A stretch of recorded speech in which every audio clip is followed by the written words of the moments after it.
streets that we used to know.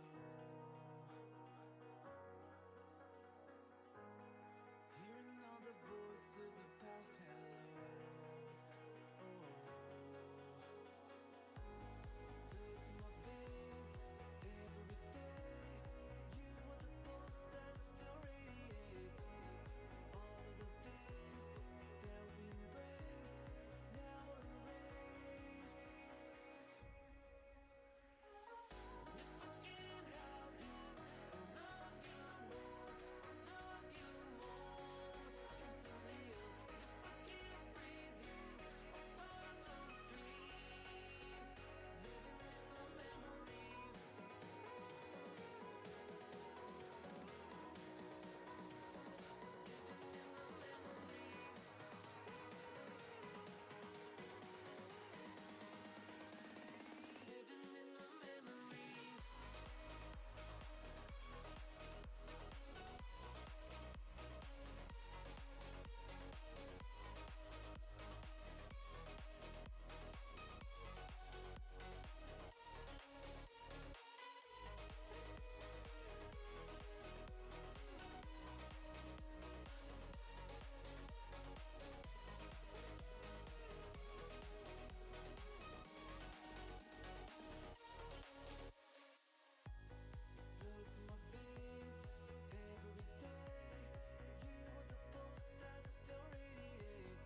Don't wanna do without you. I'm burned out, but I just can't say it out loud, so let's just pretend. Can we dance around it? Why do brittle beings interlock? I'm flying, can you stick it out? Cause I'm losing faith.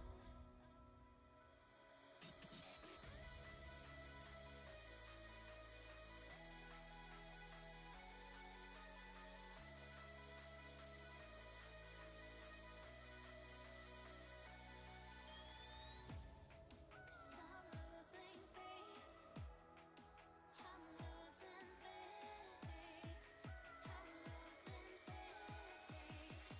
I'm losing faith. I'm losing faith.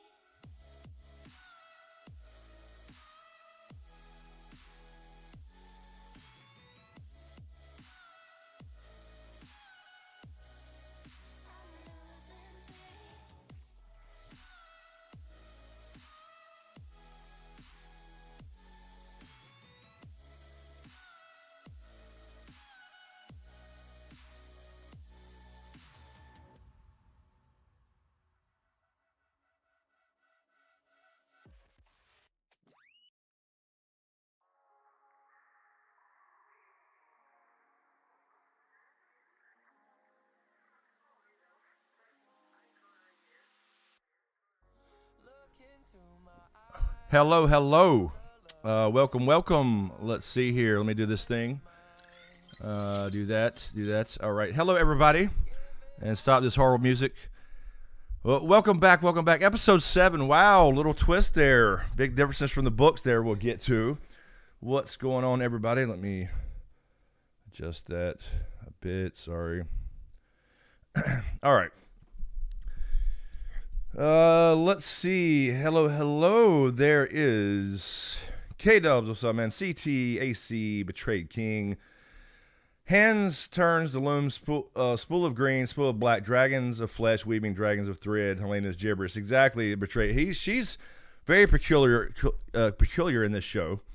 I mean, she's basically prophesizing all the time. Very, very odd, different from the book, but very cool at the same time. Calling the blacks and the greens. I heard something about the hand turn, so I wonder if that means like Otto have something to do with it. Anyway, we'll get to that though. Hello, Sammy, Meg Paul. Let's see, Ahmad. Hello, Peach. What's up, JB? Lady Dennis. Doc Holiday. What's up, man? Lauren Musi. How are you? Shelly, Mother of Dragon.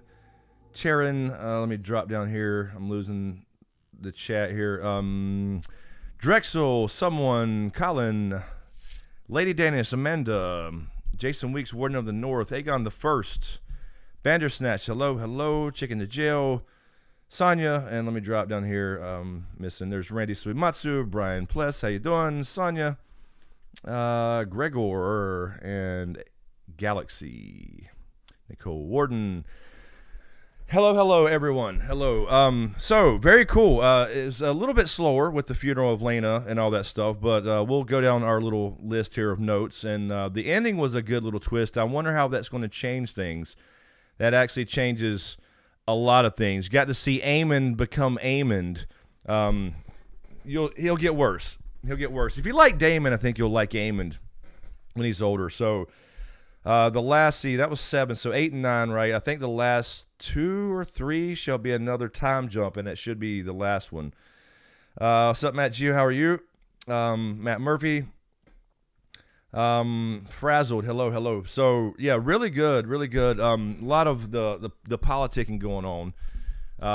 Everybody kind of got exposed this episode for what they really are. We all kind of knew it, but they kind of put it out there for both sides. So they're still trying to give you, I think most people see what Allison is now, but Rhaenyra's also got issues, of course. And this is what's cool about the show versus just the book.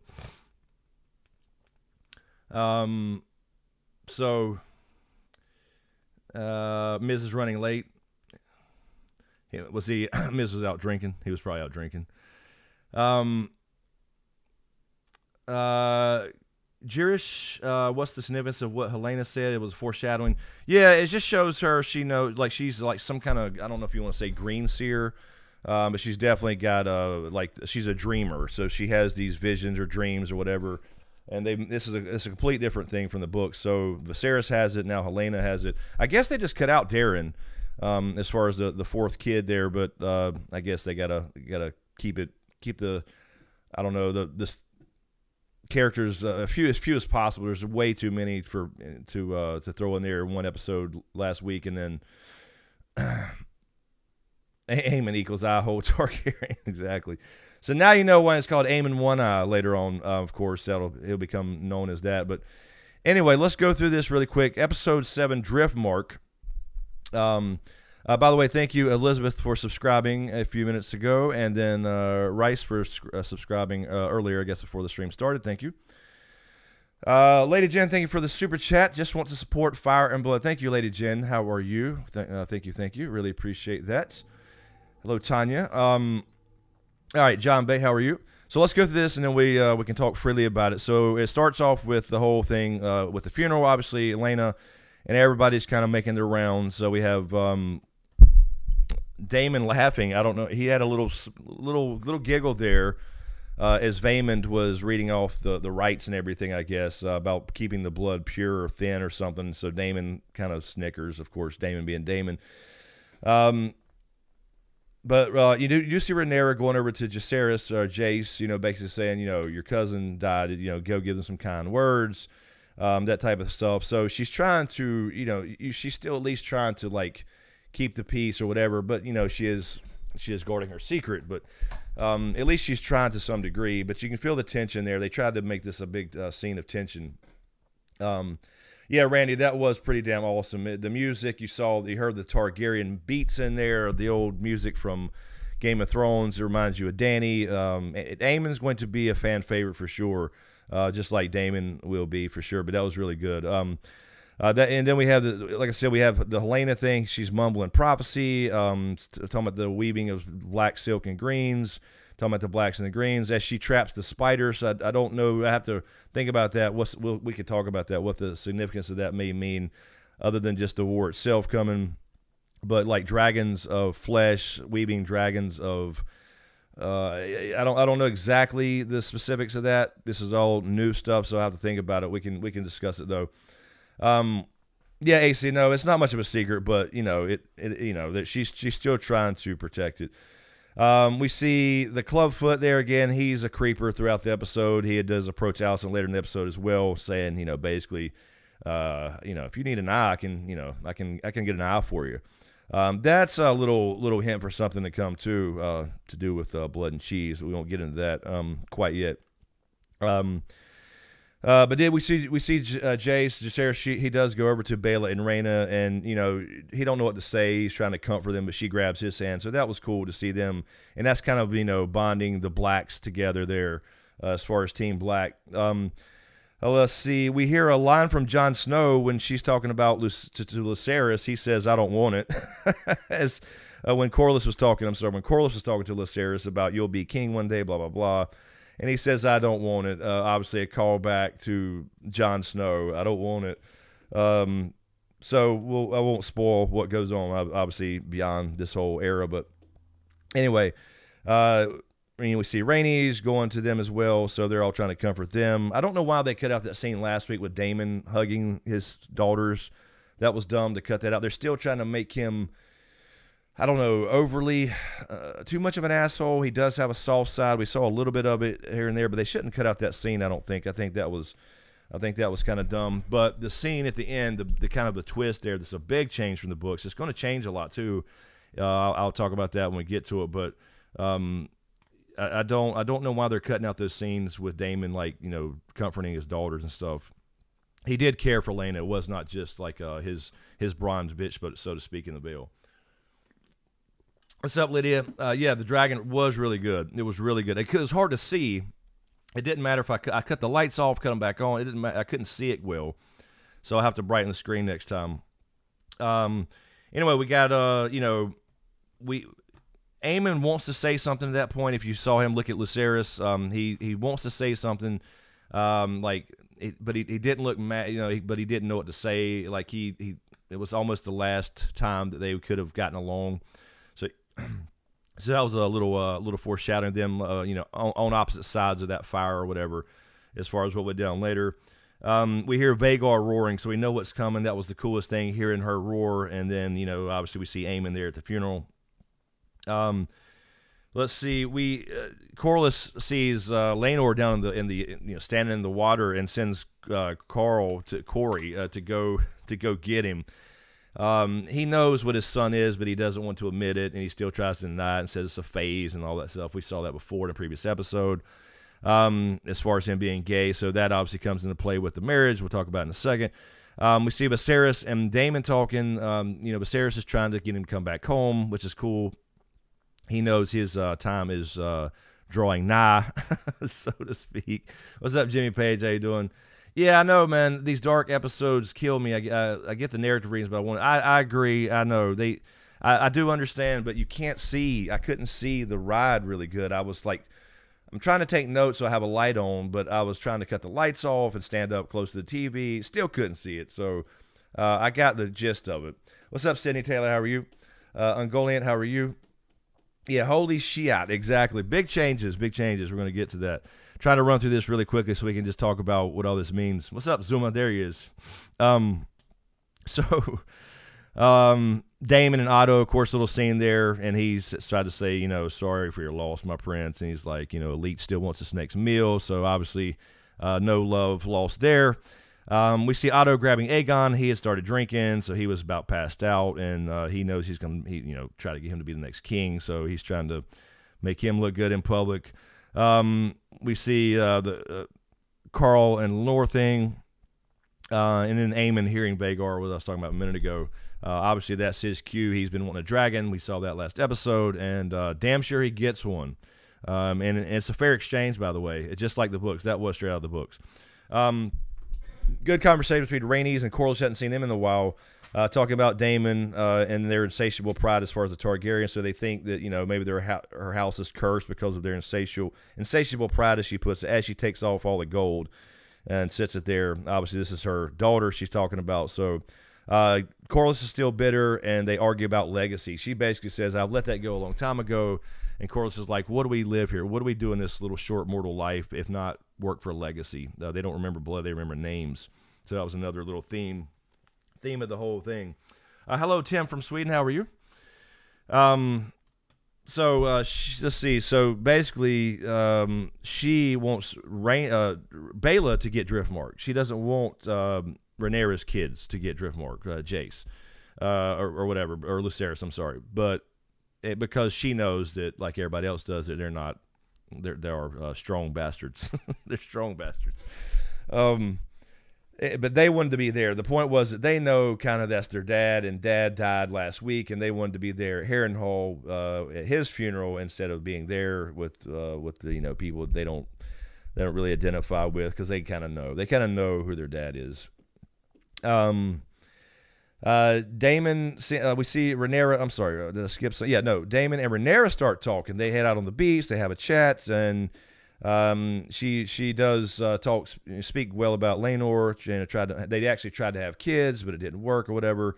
So apparently he didn't ride the dragon but a few times, and they never had a kid out of it because she was trying to do the right thing, their duty, their agreement, all that good stuff as well. So they did try. That's a little confirmation. We were always wondering if they actually even tried, or if he could, perform with the female.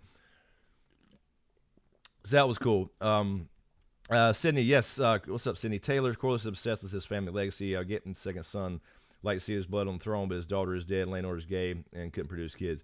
He absolutely is. Very similar to book Corlys as well. But no, he's not wrong. But I also see Rhaenys' point as well. He's not wrong. Like, what else is there to do, just to live for besides legacy? Because once you're gone, if you're not remembered, you're actually gone. So it's an interesting little thing to think about in a story for sure, and in real life as well.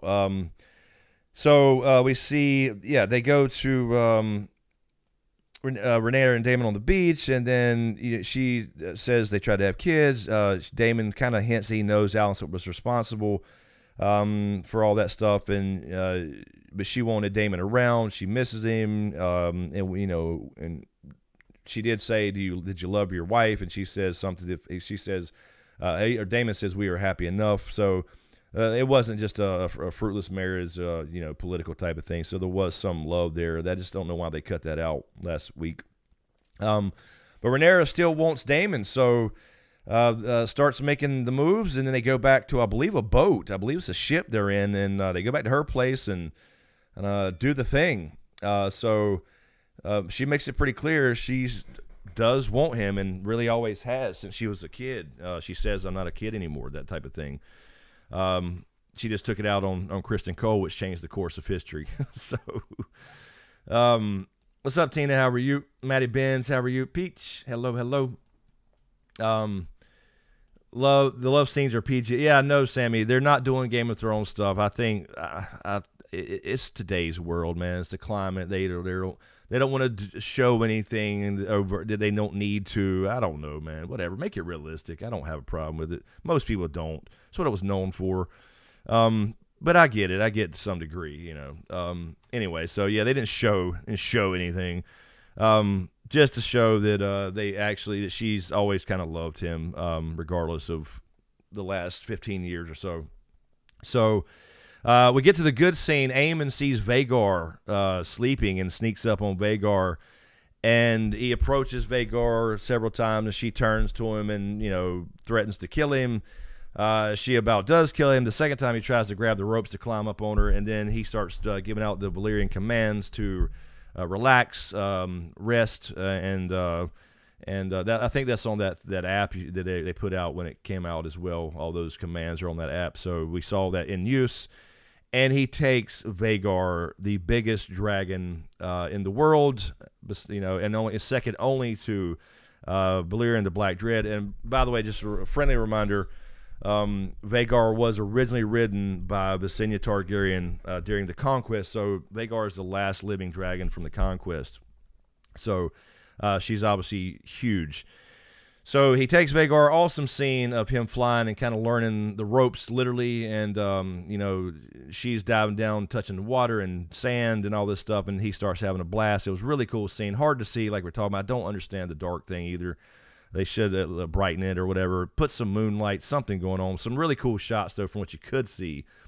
Greg Cushing, Alpha Allen said, yeah, she should have been right there, exactly.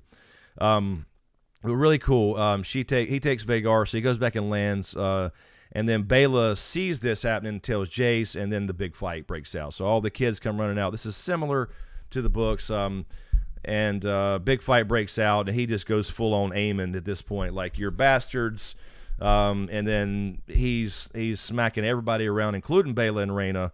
Jace pulls out the blade and eventually takes his damn eye. And Aemon becomes Aemon One Eye. And later on he does say it is a fair exchange because he took a dragon. And Vhagar is now on the greens side. That's a big deal. So we'll see him older as well in the next few couple episodes. I don't know exactly when we're going to do the time jump. I'd imagine they'll probably do it next episode. So the last few will probably be one more time jump. Nicole Taylor, I'd be pissed if someone stole my mom's dragon interfere. No, I don't. Yeah, exactly. I don't blame her at all. And she, Baela's wanting a dragon because she doesn't have, her sister has Dreamfire. She'll have Moon Dancer eventually, but at this point she's dragonless. And that was her plan, I guess. So, but he's not wrong. She didn't go out there and try, but I understand she was obviously mourning her mother. So that is a cool way to do it, I guess, to make the fight break out. So all hell breaks loose. Now everybody's awake, and the king questions Aemon about the rumors because they called him bastards. It's kind of put out there in front of everybody. Everybody's like, oop. Yeah, we all kind of knew this, but now it's finally being said in public, like out loud in front of everybody, and the king can't really deny it in front of everybody. Going to right, yeah, I hadn't watched the trailer yet, so I imagine this should be the last big time jump, I'd imagine, to get everybody to adulthood that needs to be. But I will watch that here in a little bit, as we do normally at the end of these streams. We'll kind of quickly break it down, the preview. I haven't watched it yet. Let's see. So, I mean, and then he says Aegon told him, and Aegon says, "We know, Father. Everybody knows." And like, he's been denying it this whole time. So that just comes out and he's just doing the same old Viserys thing. Everybody just stop talking about it. Get along. We're a family, and you got to feel for the dude. He's tried everything he could to get everybody to get along, but you can't outrun this this so-called secret about the kids. Jimmy, yes, Sea Smoke with the writer. Remind me of this. This is really important, Jimmy Padge. This is a big change from the books, and I want to talk about that when I finish running through this. Almost done. This is kind of a big deal because if they bring him back, it'll be a big difference, a big deal. I don't think they will though. So anyway, all this hell breaks loose. They're questioning the kids. All the parents run there, protect their own kids. Alicent has gone full batshit. I understand she's upset, and I would be too. Her kid lost a damn eye. It was pretty damn serious.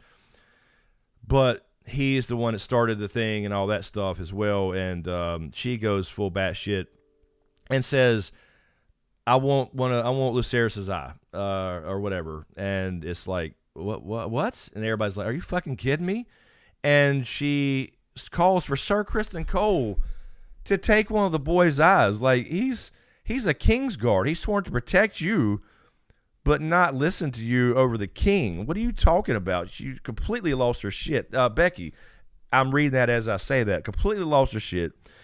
Even Criston Cole's like, yeah, I'm sworn to protect you. I can't just go take a kid's eye out. Although he is a bastard and would love to do it, I'm sure. Obviously, though, the other Kingsguard are there and Viserys is still alive. This is the only thing holding them back right now, by the way, as we all can tell, is Viserys.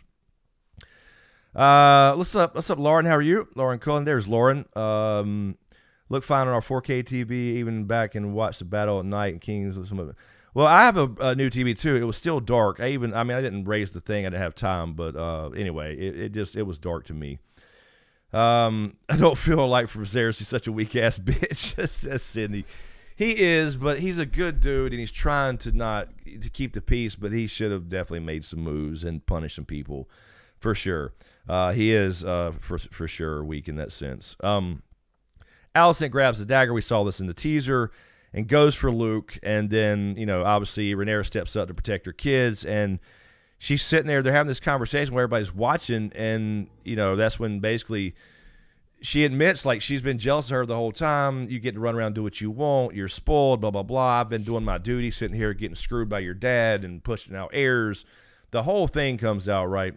And she says, now they see you for what you are. So really cool there. But then she cuts her. She cuts her arm as they kind of jump back from each other and break the stalemate. That should have been Viserys. That should have been immediate death. You attacked the princess. You attacked the heir, the princess of Dragonstone. It should have been immediate black sails, sentenced to death. Why? I don't know what's going on. I mean, why would you let that just pass? Why wouldn't anybody say anything? I don't understand that. But again, Viserys being a weak bitch, I guess. Girish, if Lenor's still alive, Sea Smoke still is his, but in the book, Sea Smoke, yes. We're going to talk about that in a second, just a second, Girish. Because this is a huge thing if he comes. I don't know if they bring him back, though, but we're going to get that in just a second. Anyway, so I don't know why they did that. That's when Aemon steps up and says, don't worry about me, Mom. It was a fair exchange. That was straight out of the books as well. So everyone is clearly now blacks and greens, right? They take even the size of the rooms, right? They go over to each side. Daemon walks over to the blacks, and the greens kind of separate. You have Alicent Otto talking after this, and she's like, go ahead and tell me what you need to tell me. He's like, no, I see you now that you have the will to win this game. We're playing this dirty game. So she's full on, she's full on Alicent now for sure. We see as Lenor and Rhaenyra talk, and he kind of recommits to her. I thought this was a good scene because he is a good dude, and but he's been running off partying and doing the whole thing, and that was what he's apologizing for. But she obviously wants Daemon, so we'll get to that in a second, obviously. We see Vhagar leaving for Driftmark for King's Landing when they all head back, the king and everybody, and now Vhagar goes with them. to King's Landing. So you're kind of seeing the sides split up here one last time as they head back to King's Landing. And the difference is now Vagar is at King's Landing as opposed to with what would have been Team Black at the time. Big change, or big difference that will make. We see Rhaenyra and Daemon talking. They talk about fire being a prison, but they're made of fire. Thank you for the super chats, by the way. I'll grab them in just a second. Almost done with this. We see the clubfoot and Alicent's here again. He's just a fucking creeper, man. He's always just standing around and looking at her with that weird fucking smile. Like, oh, Lord. He's such a fucking creep, man.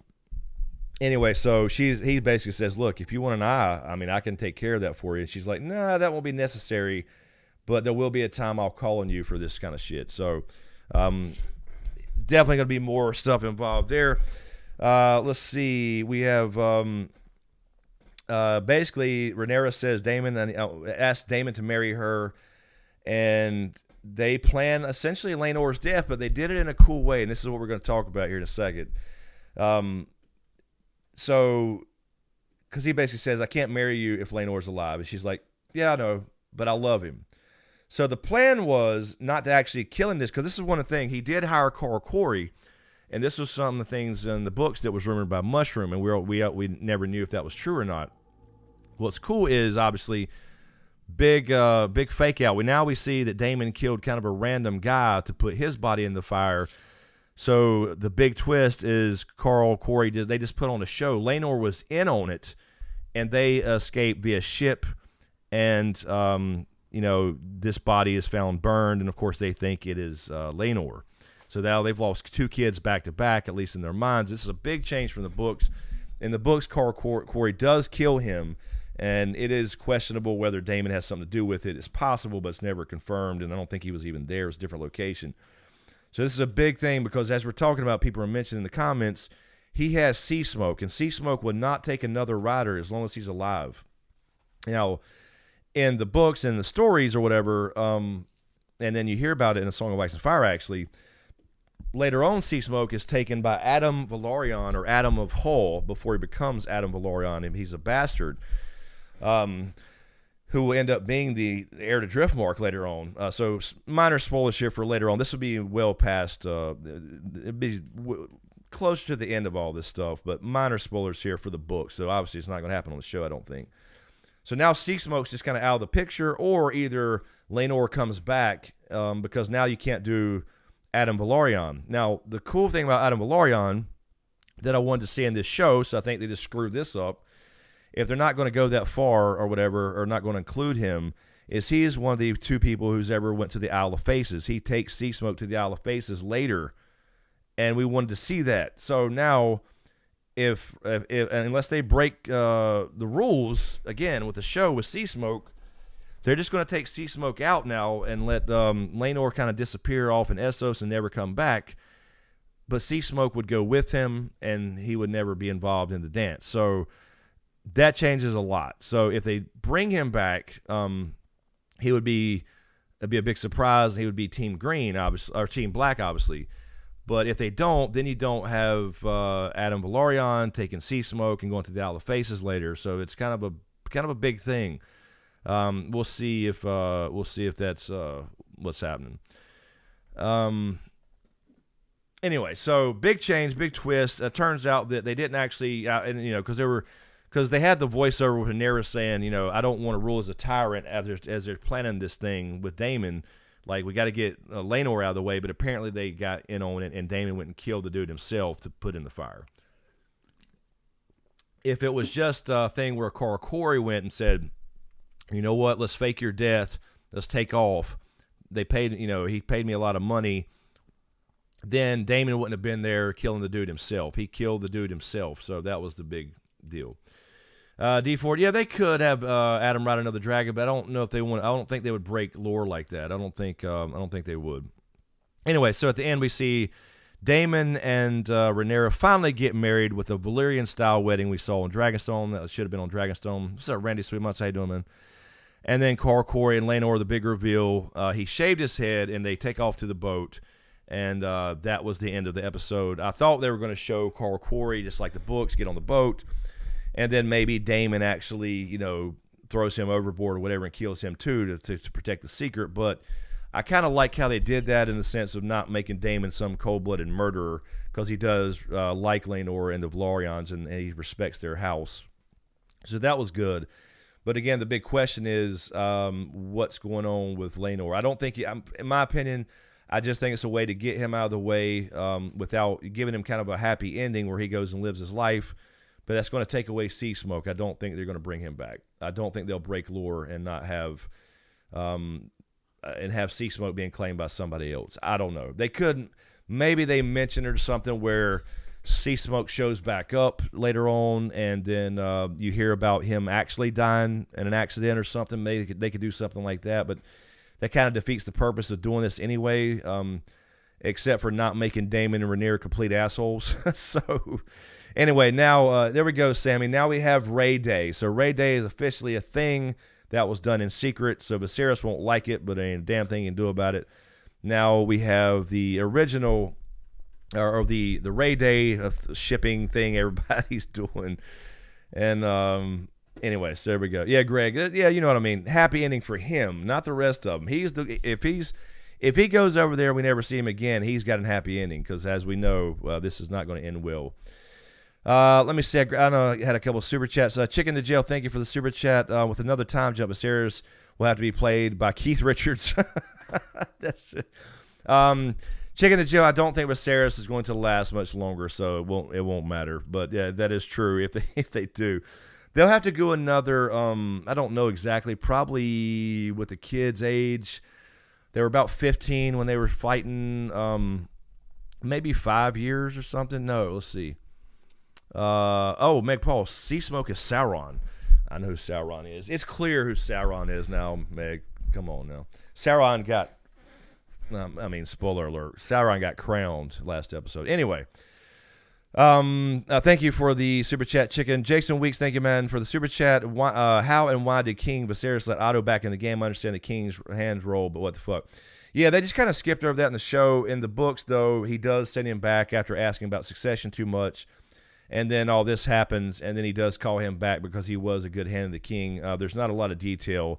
He just has always trusted him, except in the show, he didn't trust him, and now he's back. They just kind of skipped all over that shit, so I don't know what the hell. But, yeah, he just kind of came back overnight. They didn't really explain it. That's just it's something that they didn't really even let us know what his reasoning was. Because if you say, look, you can't be my hand anymore because I can't trust you, and then you bring him back just for what? I mean, you can trust him again? I don't know. Brian Flood, how about Sea Smoke going to Daemon's daughter? Possible for the show, Brian, but again, I don't think they'll break the lore like that. I think she'll still get Moon Dancer, Moon Dancer's already, should already be, they haven't shown Moon Dancer yet, but she's just to be young.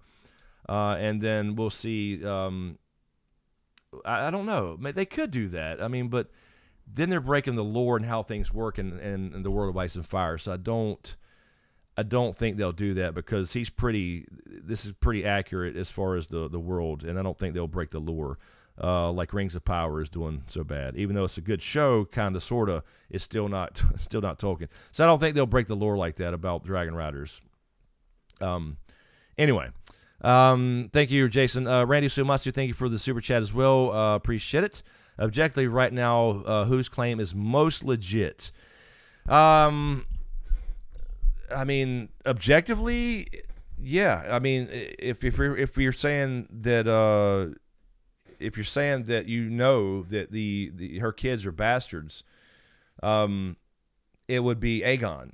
But as far as but that's just kind of it's kind of an unwritten rule about the female thing.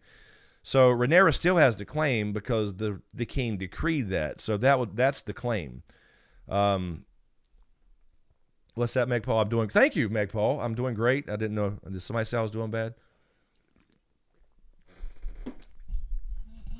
SmokeScreen, is it possible Lenor returns calling himself Adam? Excuse me.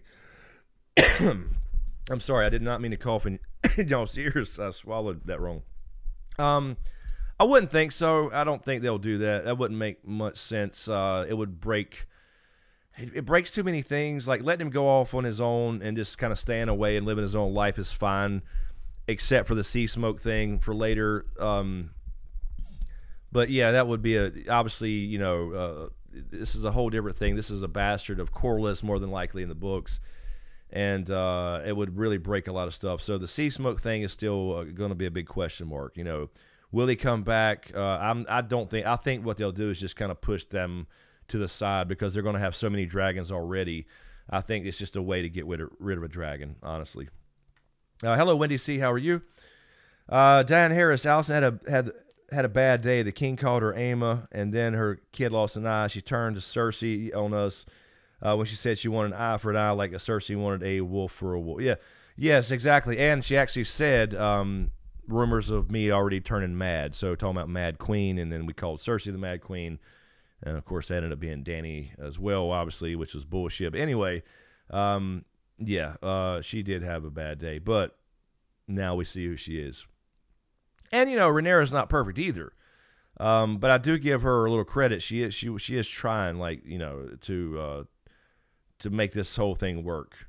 But now she knows. She's clearly, also what I was going to mention earlier, I forgot to mention, she clearly has defined sides now. So they never did they changed up the whole thing with the green dresses and the black dresses. They did it at the wedding.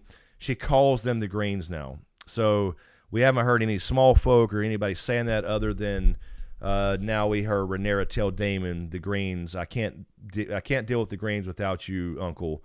We need to get married. So she straight up called him the greens. So I guess they just changed all that stuff. Meg Paul half expected Crispin to make a move for Luke. Fucking snake. Yeah, he's a cocksucker. Dark side. Eddie Stark has the most legitimate claim. I agree. Hell yeah. Yeah. That he does, man. I was gonna do that. You know, this whole YouTube thing's just broke, and I'm just over it. But I was gonna just start doing Eddie Stark stuff, but that won't even work either. Sammy, Cersei, and Alicent are rabid queens. Yes, Allison is full-on Allison now.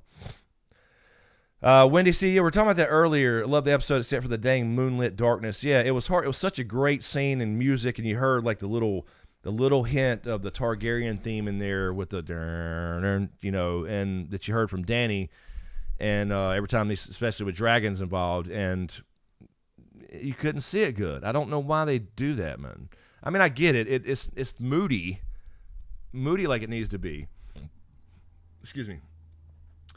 Scott of Greywater Watch. Adam is one of the best stories in this. They better not fuck over his character. See, that's what I mean, Scott. It really is. It's a great story, a great part of the story, and he goes to a really important place that I want to see in the show. And so they got to have him in the show, I'd imagine, because, I mean, this is that is during the end of the dance, right? And he proves himself. So without jumping too far ahead in spoilers, I agree. But, yeah, he does end up writing Sea Smoke. So, I don't know. Maybe they break the rules. Maybe later on you hear about Lenor's actual death and Sea Smoke shows back up. I mean, they could do a lot of things.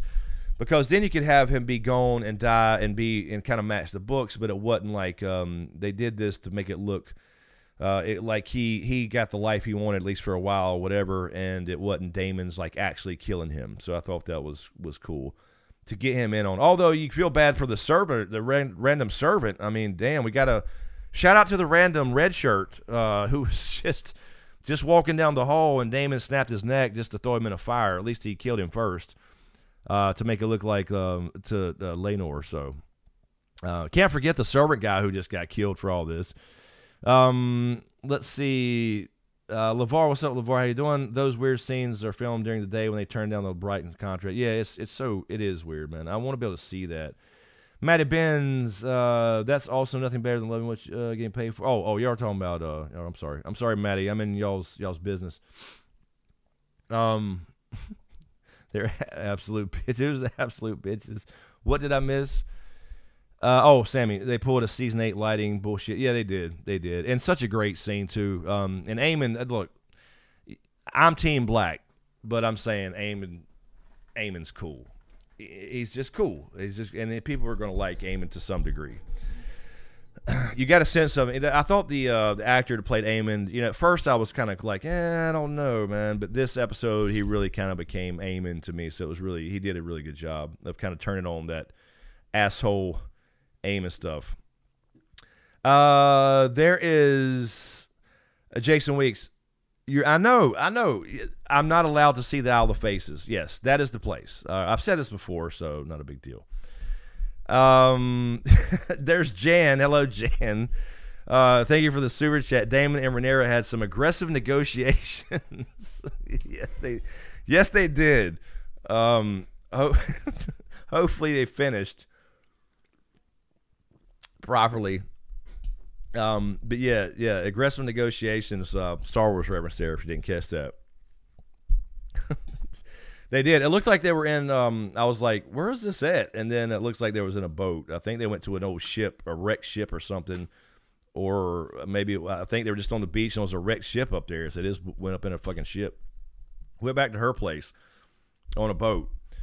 They both rode the dragon. They're all dragons. It's hard to say that this era. But thank you, Jan, for the super chat with the and for the aggressive negotiations.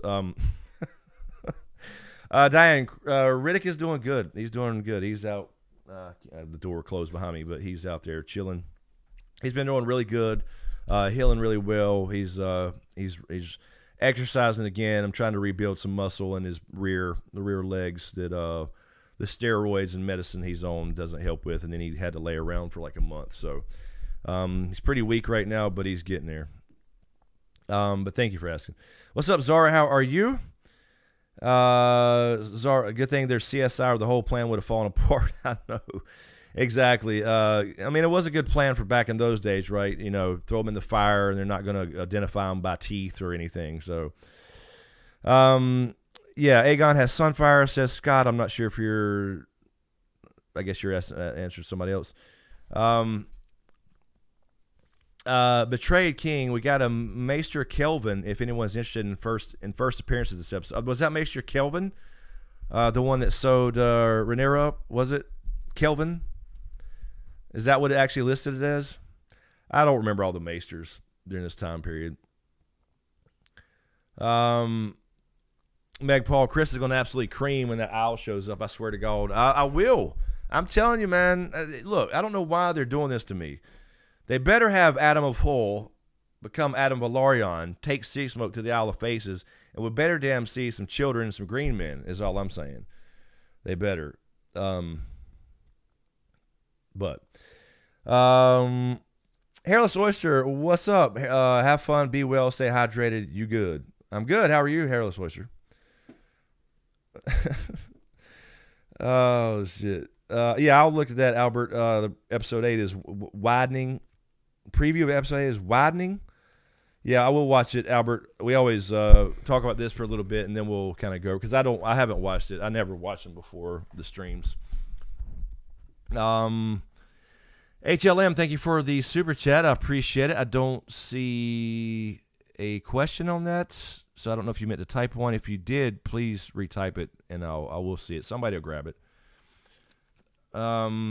That's Dark Side. The CGI budget doesn't cover green men or children. Apparently not. Apparently it does not. I don't know. Well, hopefully. It is a good storyline they need to include, but they'll probably skip it, though. What's up, Paula Marie? How are you? Good. Glad you're here.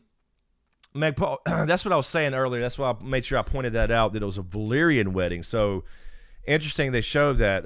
She's asking, what do you think of the traditional Valyrian wedding? I think it's pretty cool. We could obviously tell this is not of the faith. They had the blood pact and all that whole thing. So I thought it was pretty damn cool. And they did that on Dragonstone, assuming they jumped back to Dragonstone, which is the way it was in the book. So they didn't want anybody to know. So basically, once Viserys finds out, then he's nothing he can really do about it. Plus, he's getting old. Moni G, hear that? Hope we get to see the Isle of Faces. We need to see the Isle of Faces. Is all I'm saying. Now it'll be later. It won't be like next season. If they're doing 3 seasons, this would be season 3. If they're doing 4 seasons, it'll be season 4. But yeah, they gotta fix that though. I think what they're gonna do is just, I don't know. I think you can. I think they're not going to have Sea Smoke come back unless they do for some reason. I don't know why they would, but just saying, unless they want to break the lore where Lenor can just disappear and Sea Smoke takes another rider, they have to. He has to either die or they just don't bring Sea Smoke back. So I don't know. I'm worried about it now. Although I like the twist, I did like the twist. I don't mind Lenor living and just disappearing across the narrow sea and all that. I think it's a good ending for him. Either way, it's the same for his parents and family because they think he's actually dead, obviously. So it doesn't change that. But the point being that, yeah, Sea Smoke goes with him. Sammy, Helena is batshit crazy. Nope. I don't. Well, I mean, she is kind of weird. They did talk. Aegon even was. They had that little scene where they were watching Helena with the gibberish and, you know, the greens. We're not calling it green sight. I guess it's just dragon dreams as we're calling it. And she's basically telling you what's going to happen in some indirect form. So it's kind of cool. But Helena's pretty sad story anyway. Again, we're not getting into any spoilers with that. So please no spoilers of Blood and Cheese. No, we can just say Blood and Cheese and we'll know what we're talking about. But please don't spoil it for anybody. That should be for certain happening. Paul and Marie, glad you're safe with all the crazy weather. Been praying and hoping you were safe. Yeah, we up here we didn't have anything but rain, Paul. A little breeze, couple gusts here and there. That storm was already nothing by the time I got here. It was just a rainstorm. So we're all good. Betray King, SmokeScreen, Lady Dustin watching this episode like, see, Ned, they brought Lena's bones back from Pentos. Exactly. That's what I was wondering, because really, if you think about it, that close, there wasn't nothing in there. There wasn't nothing in that casket, man. Yeah, referring to bringing stuff back to Starfall. But yeah, that close to Vagar, no, there's nothing but ash, if that. So maybe they scooped some ashes up. Nothing was in that. That was just symbolic. LeVar Hollis, how you doing, LeVar? When she crushed that spider, they cut to Laris. Yeah, I was thinking that, LeVar, actually. I was thinking that like it was a kind of a callback of reference to Varys, and Laris is kind of playing that Varys role. That's exactly what I was thinking. I think I wrote that in my notes here when I put Helena gibberish, and I think I wrote a couple words of it that I caught. I was in a hurry and behind like 5 minutes. I wanted to make sure I got on the stream on time. But yeah, I think I put reference to Varys. I think. I mean, that's the only way I took it. There's nothing else I can think of right off the top of my head when she shoved the spider in the shell. So, Clubfoot's kind of playing that role. So little callbacks to Game of Thrones. And we got the Jon Snow line, of course. I don't want it. You know, shit. Yeah, but she is a dreamer, apparently. This is not book Helena. Helena in the book is a dragon rider and all this stuff. They're not showing her doing any dragon riding yet. If they are, we'll see, but I don't know if they will. They're making her very different. I think it's cool. I think it's a cool little change to have these occasional dragon dreamers. You know, as I mentioned before, if another friendly reminder, Viserys was a dragon rider. He rode Balerion, the last person to ever ride Balerion, but Balerion was too old. And when Balerion died, he never took another dragon, and he was like a dreamer. So it seems to be like you have either really strong, either kind of a regular old Targaryen, right? And then you have special ones occasionally like Dany.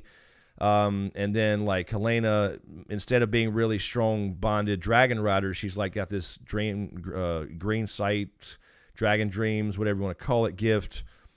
Seems to be similar to Viserys in that way. So I guess you have different levels of Targaryen or some shit. Yeah, exactly, Sydney. I don't want it. I mean, I did kind of cringe. Because I knew what they were doing.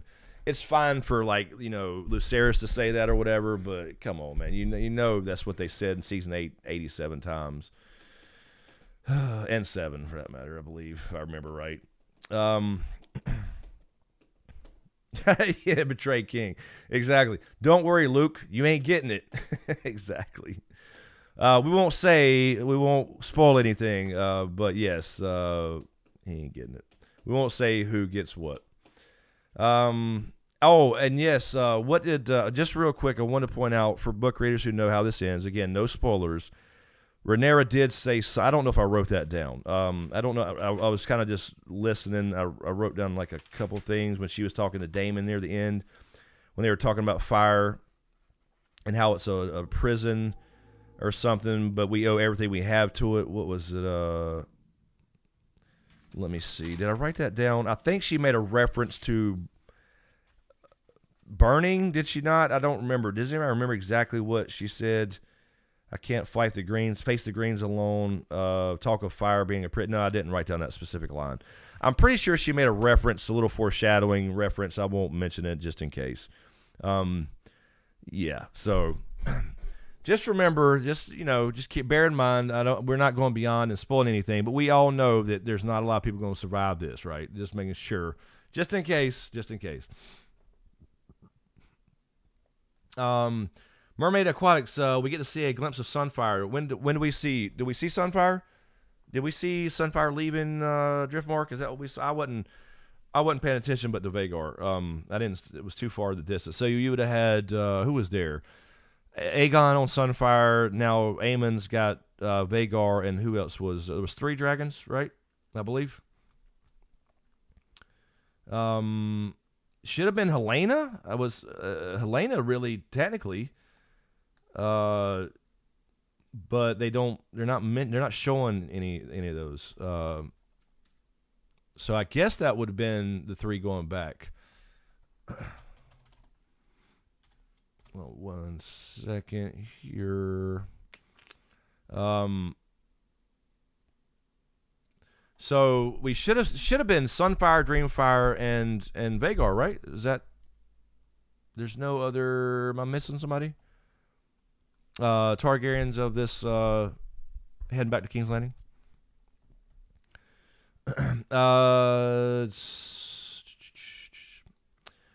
Let's see. Yeah, that is true, Sammy. They did spoil this in Game of Thrones. They did. Yeah, I didn't notice Sunfire either. That's what I was saying, HLM. We haven't seen, because the other one ended up being Vermax that we saw that was gold, because Vermax was never described in the book. So when we saw the gold dragon in the trailer, we all thought it was Sunfire.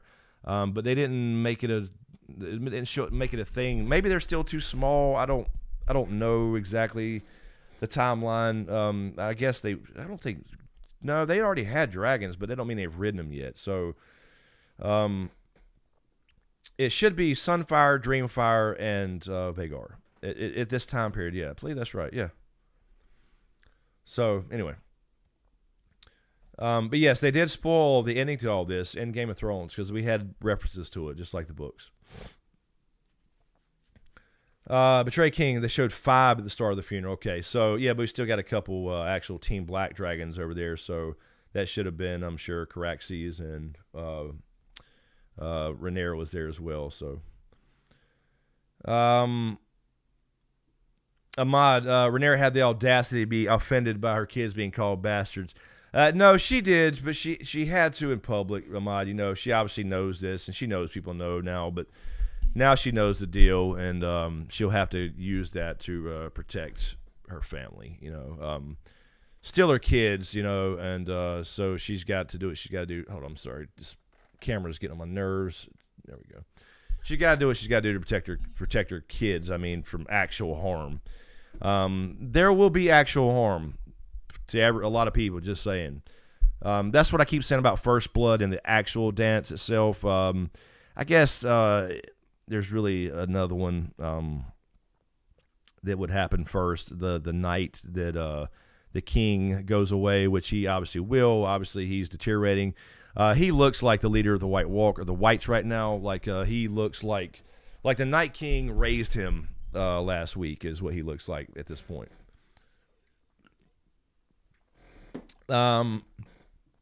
Betray King, it definitely wasn't Vagar. Yeah, she was sleeping or away. I guess she flew back home. Yeah, that's right, right. So here's, I think I just named all those, didn't I, Betrayed? Cyrax, Caraxes, Sea Smoke, Melees, and a fifth, likely Sunfire, unknown. A fifth, unknown. Yeah, I mean, it could have been, or again, yeah, a lot of Dragon Riders there. So,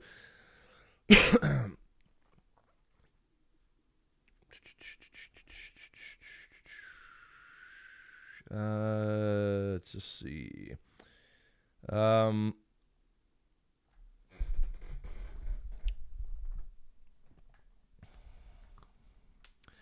Sammy, Lenor is a colossal punk. I'm glad he's gone.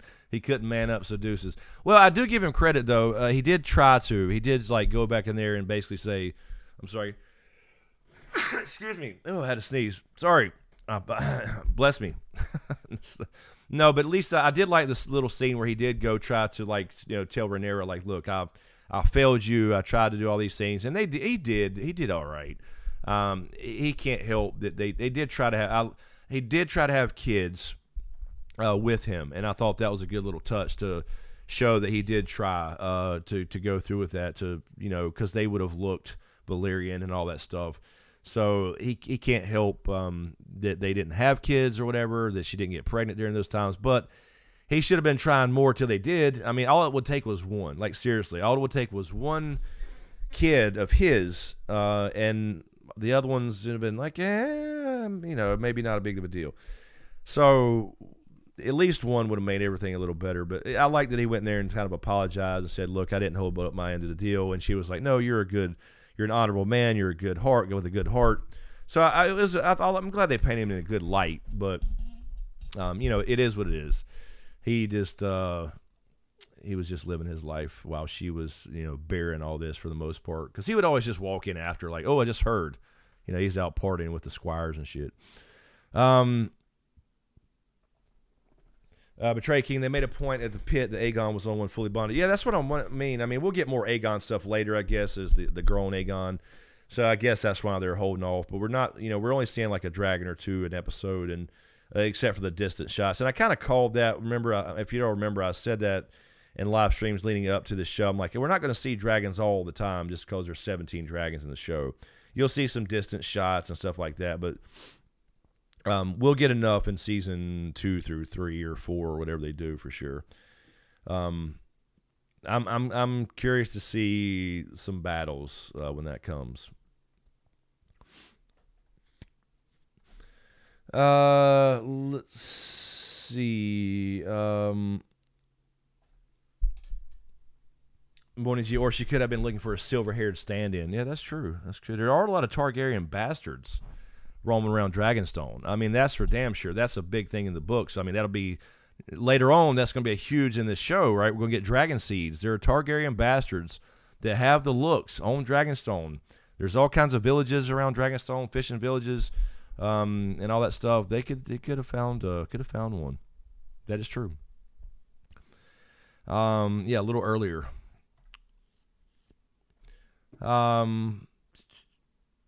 Meg Paul, one kid who made the Gen X are crazy, like more palatable. Yeah, everyone eyeball. That's what I mean. Like, it's just some things. Because look, like let me give you an example for people who don't know the books or don't remember the details. Like Rhaenys, for example, in the books, she's got black hair. Like Rhaenys has purely blonde hair in the show, but Rhaenys in the books has black hair with one like silver streak. So that happens. And so if you have one kid that looks like Lenor or Valyrian in any way, then the other ones, it kind of takes the heat off of them a little bit, but oh well. So yeah, it makes you wonder why they changed Rhaenys, I guess to make the Lucerys, Jacaerys, and Joffrey stand out more, perhaps. I don't know. Cindy Taylor, there's plenty of gay men who used to be married to women and has kids. Yeah, no, they're in my family. I do. I know. Has kids with them, so it's possible for gay men's penis to get hard to have sex with a woman. No, it is absolutely true, Cindy. You're right. This is in my family. I know. Yeah, it is true. And apparently they did try several times, but they just didn't get pregnant, I guess. I don't know. So I guess that's not his fault, but they should have tried more, I guess. So yeah, I guess he just he didn't like it. He didn't like it, Sydney. But yeah, no, that is true. That's happens quite a bit, quite a bit. But I guess that's what he means. I guess he just wasn't around. He was just always off. He did fighting the Stepstones off and on and all this stuff. And now that was different in the books, but he was always running off and not really hanging out. Doc calls Sydney the romantic. Sydney. That is the romantic way you put that. It was so eloquent, Sydney. It is possible for a man's penis to get hard enough to have sex with a woman. Sydney the romantic. We got a new name, Sydney. Sydney, go ahead and change it. Sydney Taylor. Go ahead and change it in your YouTube profile. Sydney the romantic Taylor. So oh shit. Yeah, exactly. HLM. Jon Snow, obviously. Aegon having black hair. Yeah, I mean exactly. That's always been a strong theme in Ice and Fire is that Valyrian features are recessive. Dark features always take precedent. Most of the time. I don't want to say always. Most of the time. But Lyanna, Jon Snow looks like Lyanna, not Rhaegar. So we know. We know that's the thing. So one kid though would have helped.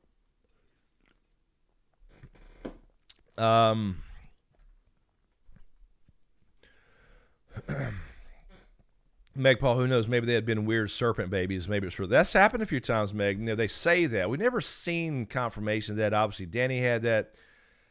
They said that about Rhaego with Dany, some twisted thing with a tail and wings, and there's been other instances of that too in the story. So there's something to that, but it's never really confirmed if that's the actual case or if that's just like wives' tales. There have been many Targaryens who have had stillbirths or whatever that supposedly had like tails and whatever.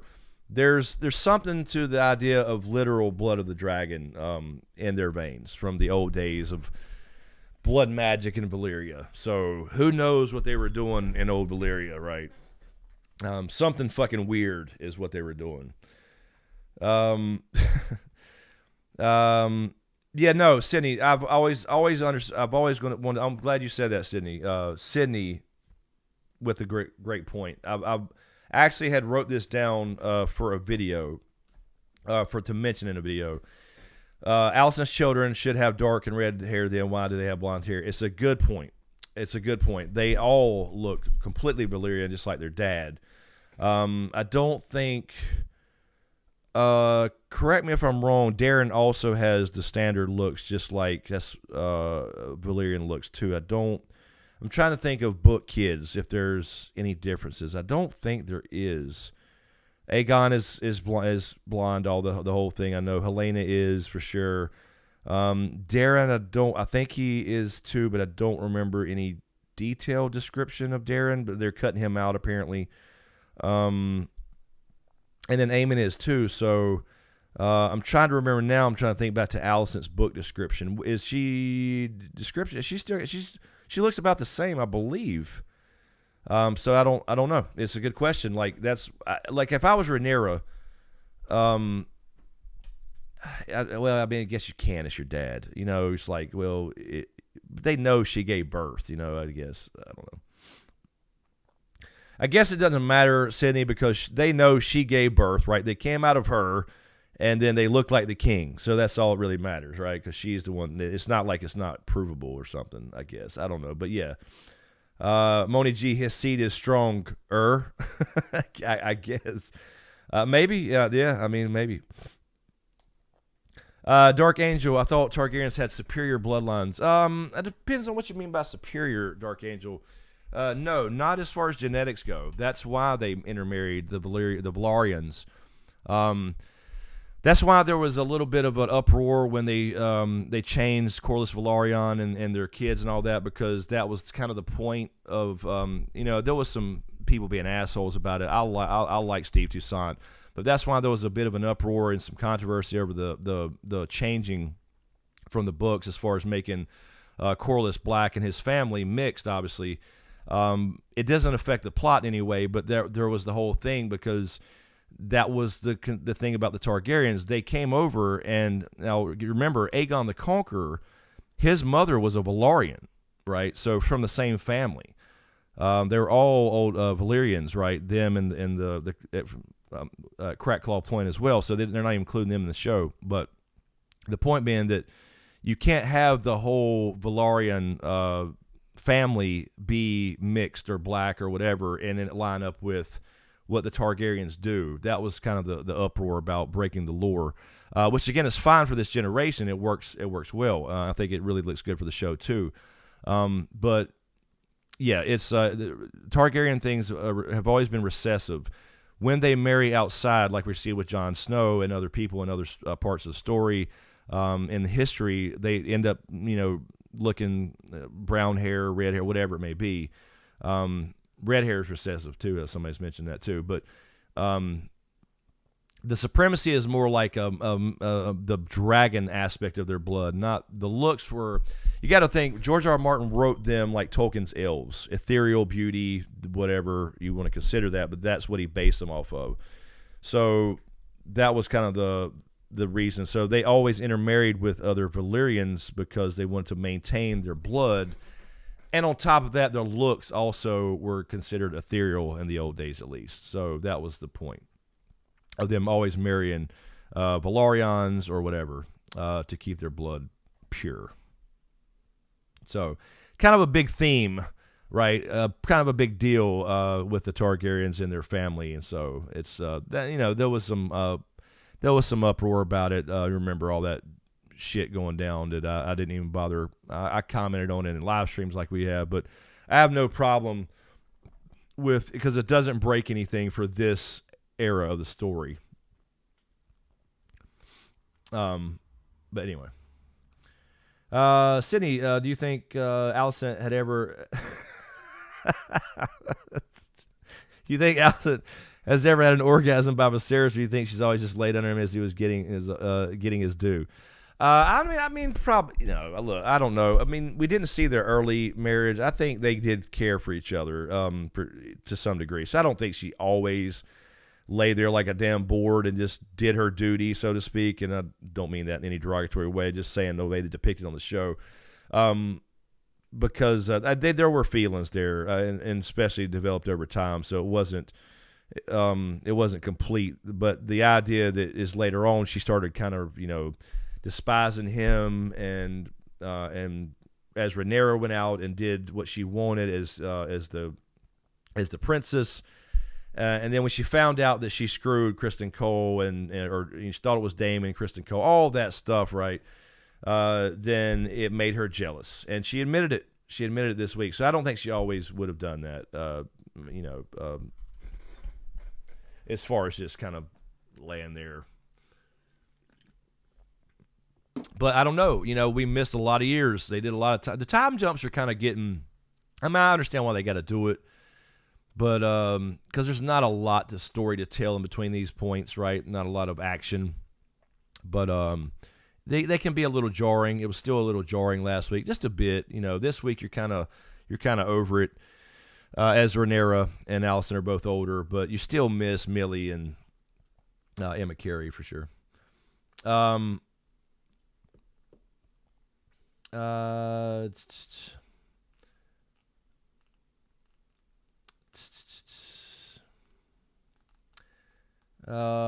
sorry, I'm trying to scroll back up. Y'all had some good points and questions here I was missing. Meg Paul, there are whole deep dive Reddit threads on the fuckery of that is the Song of Ice and Fire. Damn it, I lost it.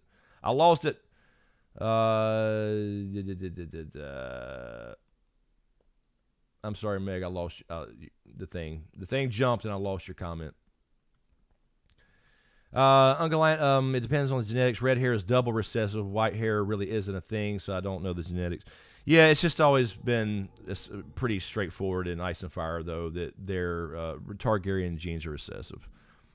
S. Hortz, thank you for subscribing. Thank you. Appreciate it earlier. Shannis, thank you for the super chat. Appreciate the 5. How about Rainey is not acknowledging Jace and Luke as their grandkids? Yeah, I thought that was interesting, too. I've always wondered their relationship. She will be on Team Black, but she did try to counsel Rhaenyra, and Rhaenyra kind of shunned her a little bit. So but she knows. But it's like she also admitted that she thought their family was suffering from their vanity or whatever. So it's like they're still her kids. Don't shun them. So that was the interesting little thing where she just kind of walks by and kind of just looks at her like she almost despises her now to some degree, I guess. So we'll see how we'll see. It'll be really interesting once these things start to happen and they form their councils that she will be on that council and we'll see their relationship. I'm actually looking forward to seeing that as well.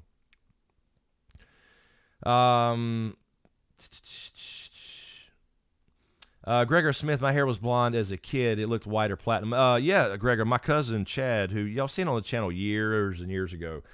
When he was a kid, he had almost white hair. It was I can show you a picture on my phone if I pulled it up right now. I mean, it was Targaryen, just like those wigs, that color. And as he got older, he didn't have his hair long. He started losing it in high school, but it got kind of like brown, light brown, whatever. And mine was actually blonde as a kid, not that blonde. His was fucking white, like it was like white as this paper, and then it kind of just darkened up. But as a kid, yeah, he had almost white. He had Targaryen hair, so it's really odd. LeVar, also, why didn't Daemon step up for his own daughters when the drama happened in the King's Hall? That's a good point, LeVar. It's a fair question. I don't know what they're doing. They're kind of changing some things about Daemon. It makes you wonder if they cut out another scene. He walked over to Rhaenyra in that side of the room, but he did stop Kristen Cole to let that play out. But yeah, they cut out a scene last week with him hugging his daughters, and then they cut out they should have had him go check on them because obviously they got hit too. Obviously they're not hurt bad or anything clearly, but the point being that I don't know what they're doing with Daemon and cutting these little things out or not showing them or not filming them, but I do know they've cut some scenes of that stuff, so we'll see what they've cut. I guess we'll get a Blu-ray thing where cut scenes or something. But it's a fair question. They're really kind of making him more asshole-ish and not showing. They're like limiting his the access to his softer side, to his because he does love his kids, and I don't like how they cut that scene last week of him hugging his kids. Wendy C. One Eye had no problem hitting the two girls. I wish Jason Luke would have spoke up about it. Yeah, but that's true. But I think it was just a different thing in those days, Wendy. I don't, they did go after him first. And again, I'm not saying it's right. I'm just saying for that time period, I don't think it was a big deal, honestly, and it's sad to say. But that's Aemon though. That's Aemon. He don't give a shit. And I guess what came out, the whole thing was they could have sat there and explained step by step what happened, but it was all about the rumor. That was the big prevailing thing. They called us bastards, so we so we fought, I guess. Sammy, Viserys will fake his death, put that ruby on necklace, and bam, Melisandre. There you go. I wish we'd see Melisandre. They should have had her make an appearance in Essos when Daemon and Lena was over there, for sure. See, Doc, there you go, Doc. Doc, that's a good answer. That's a good answer to Sydney. Allison acts the way she does because she never came. That's true. That's probably some truth to that, for sure. What's up, Lydia? How are you? Moni G, it didn't look like it. That's where I feel sorry for her, the queen. I'm sorry, I know I missed some stuff there. Bandersnatch, blonde hair was recessive gene. I had blonde hair, which turned brown by the time I was 5. Yeah, I think a lot of us have that same story. We're at least tonight. Because I had the same thing happen to me.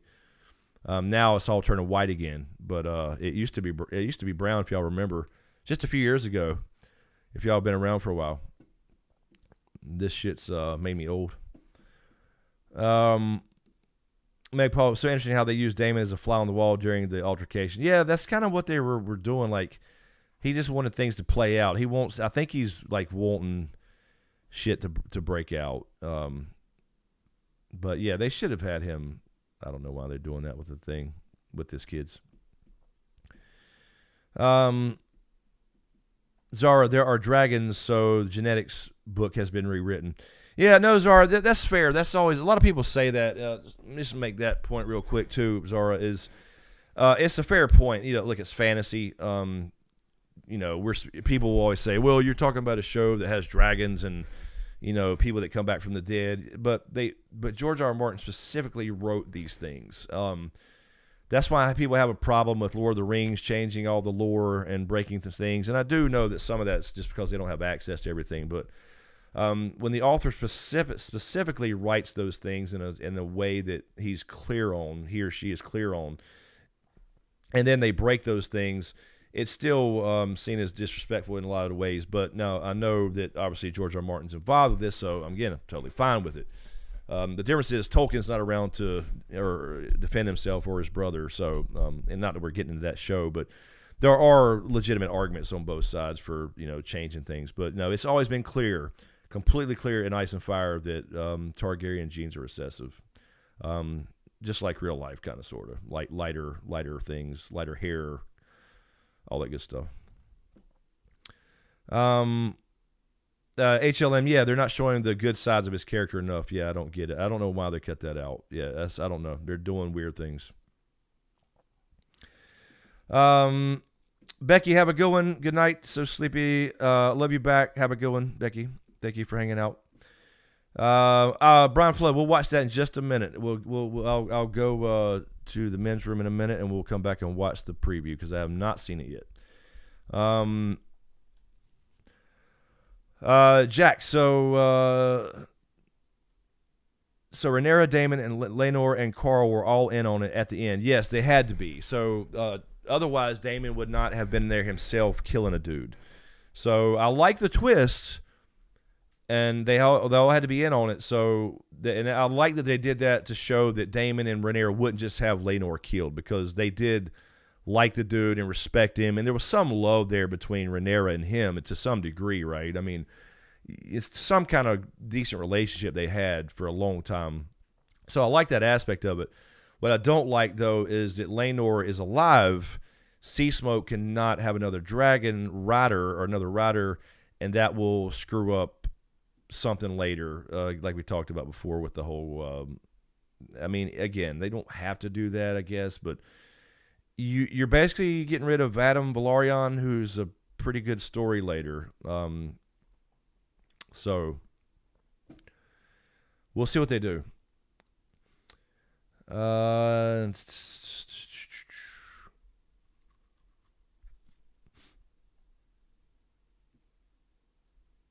Goliath, we were talking about I guess GRM also, Wild Cards. I've never read any of his sci-fi stuff, though. I've never read Wild Cards or any of his sci-fi stuff. I've seen, actually, I take that back. I have a little bit years ago, but I'm not really a fan of his sci-fi stuff. So,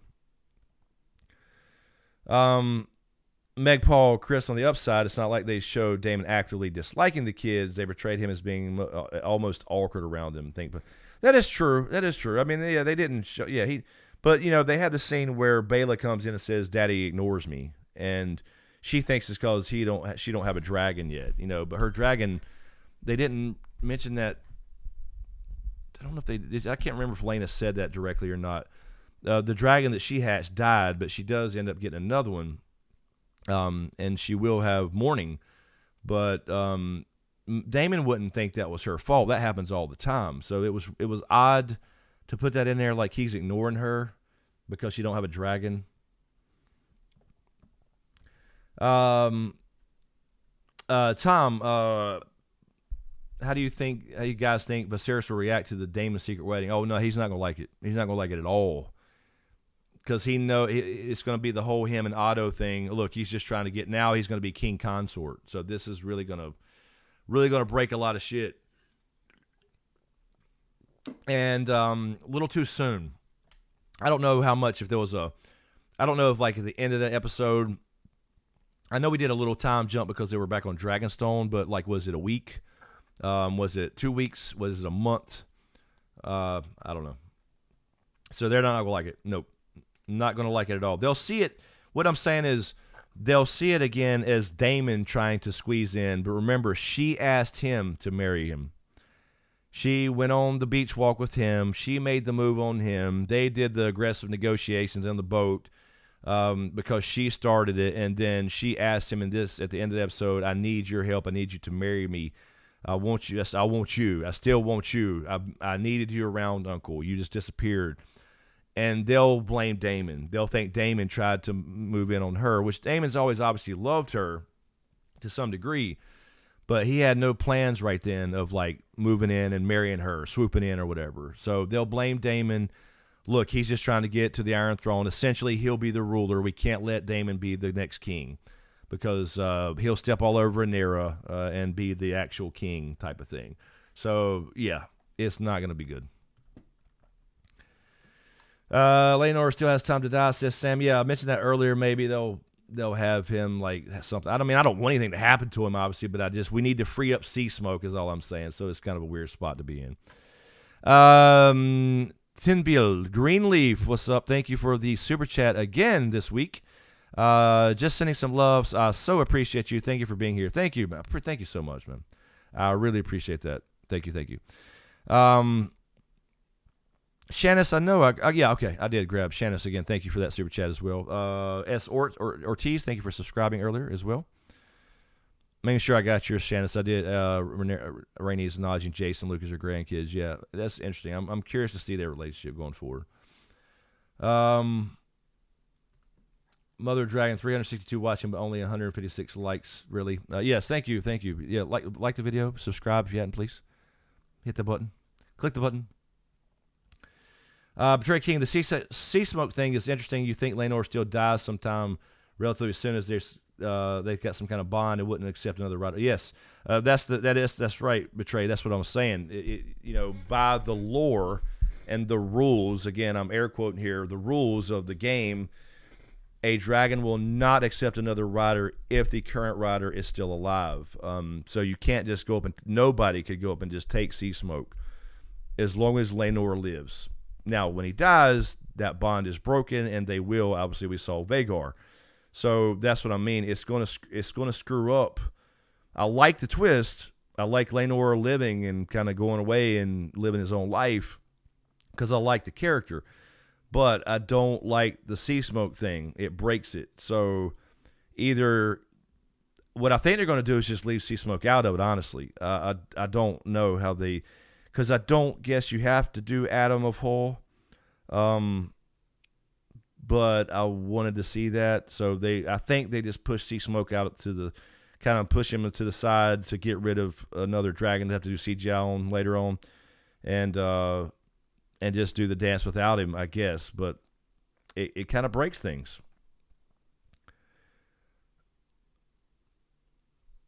Shelly Rena's so sleepy with whatever questions I've asked. It's all good with no answers.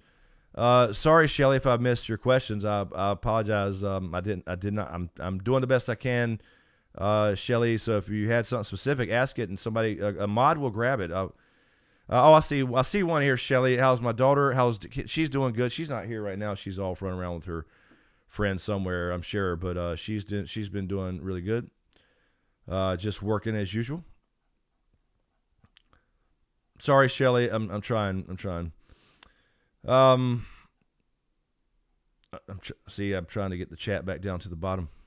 It keeps jumping. See.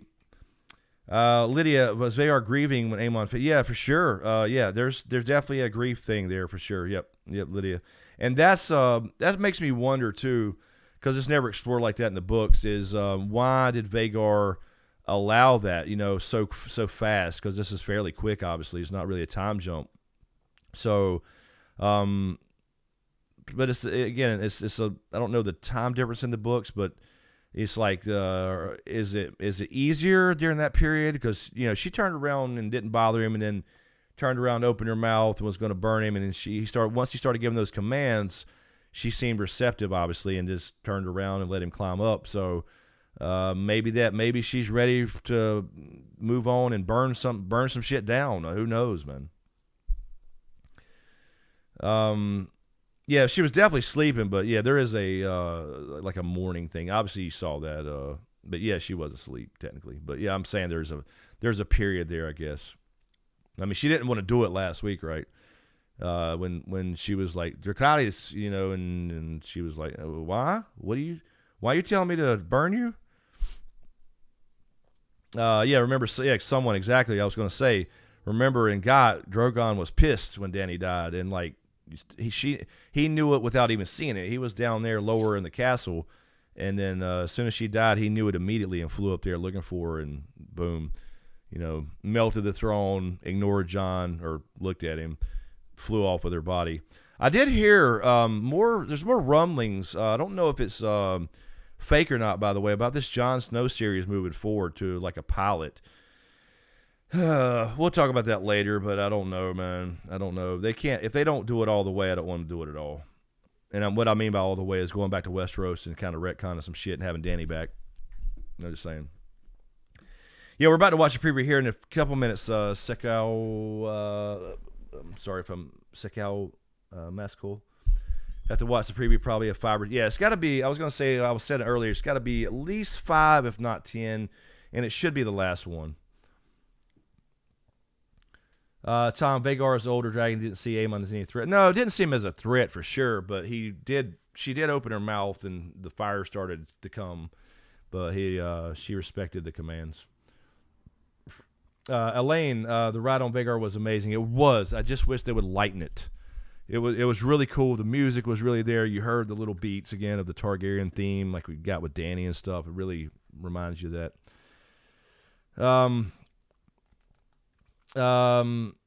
Jirish, yes, I'm sorry if I pronounced that wrong. I don't know, spell it out for him. I'm sorry. I'm just saying Jirish. Sea Smoke has to be there in the dance. He was a big reason Blacks had advantage at the start. Otherwise, Blacks won't have an advantage at the start since a lot of dragons still don't have riders. Yeah, I know it does break a few things, and I'm bothered by this a little bit. Like I like the thing again, I like the twist, but Sea Smoke does have a role to play, and then later too. So I don't know what they're gonna do. We'll see. Betrayed King saw both the Conquest and Snow series moving forward. Okay, well, we'll see. I mean, I think they'll. I think people want to see the Conquest for sure. That would be cool. I want to see Dunk and Egg before anything, honestly, but I'm down to see the Conquest for sure. Snow again, if they go all in and do it right, I'm down to see what happens. But again, this will be beyond George R. R. Martin's books. Even if he ever finishes the books, which he won't.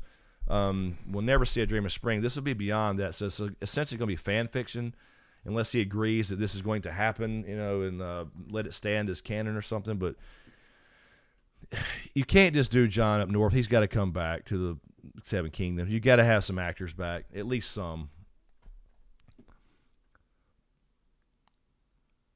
Betrayed King, I hate when Vaemond was talking about the bloodline in his funeral speech, but loved when Aemon and Aegon addressed it very directly. Yeah, it was kind of, and that's kind of what Damon smirked about it.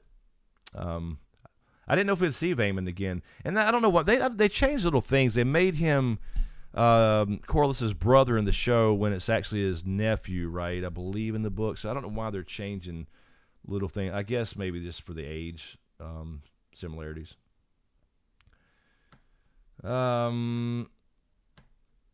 Dark Angel, give me Robert's Rebellion, Aegon's Conquest. Well, the thing, Dark Angel, remember, this show right here will potentially be, we'll jump around and show different time periods. So we're going to see this story last 3 to 4. They haven't confirmed either. It's at least 3, if not 4 seasons. Probably 3, I'd imagine. They're moving pretty quick. And then we're going to get a supposedly time jump. So we might go back in time or forward in time. So this show will continue for another 7, 8, 10 seasons, apparently, and just kind of be jumping around to different time periods. So,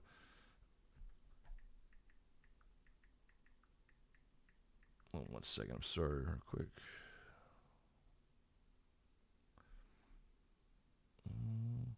I'm sorry. So anyway, yeah. So they've been saying that may turn into an anthology style series. So we could see Conquest. So I don't know if that'd be a separate show or not.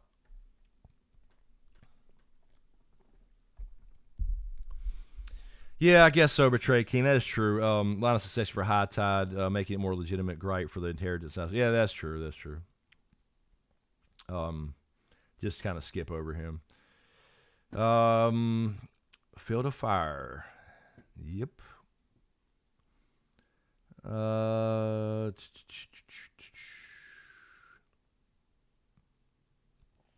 Yeah, Tom, that's what I want to see. That's what I'm saying. I'm going to see about Aegon's Conquest. I want to see Harrenhal melt. I want to see Harrenhal melt because we keep now. Harrenhal's already been melted. Obviously, we've seen it in both shows now. I want to see Harrenhal melt. Megpaul, how about this, Chris? An appreciative Lenor comes back after a few good years with Carl. Fights early, dies, bam, door open for Adam. Yeah, sure. I mean, that'd be fine too. Yeah, I mean, I could see that. Like I said, if they use him, if they do use this twist, he's got to come. If they bring him back, he's got to die. So I mean, that would be cool. Maybe he decides, you know what, I'm gonna go help my family. Flies in, you know, maybe during some battle, maybe it's Tumbleton or whatever it may be, and does. I mean, it'd be different, obviously, from book stuff, but you know, makes some cool save or whatever, some big thing happens, whatever. Then he's taken out for it, and then that would open the door. So maybe they can do something, but I don't. If they do that, I don't see the point of doing this other than making it that Daemon didn't murder him, you know what I mean, and Rhaenyra didn't murder him. So I guess they can have this and show that they didn't plan to actually kill him. It was just a ploy to free him, and so they could get married, etc., and then he comes back and dies some heroic death. That'd be cool too.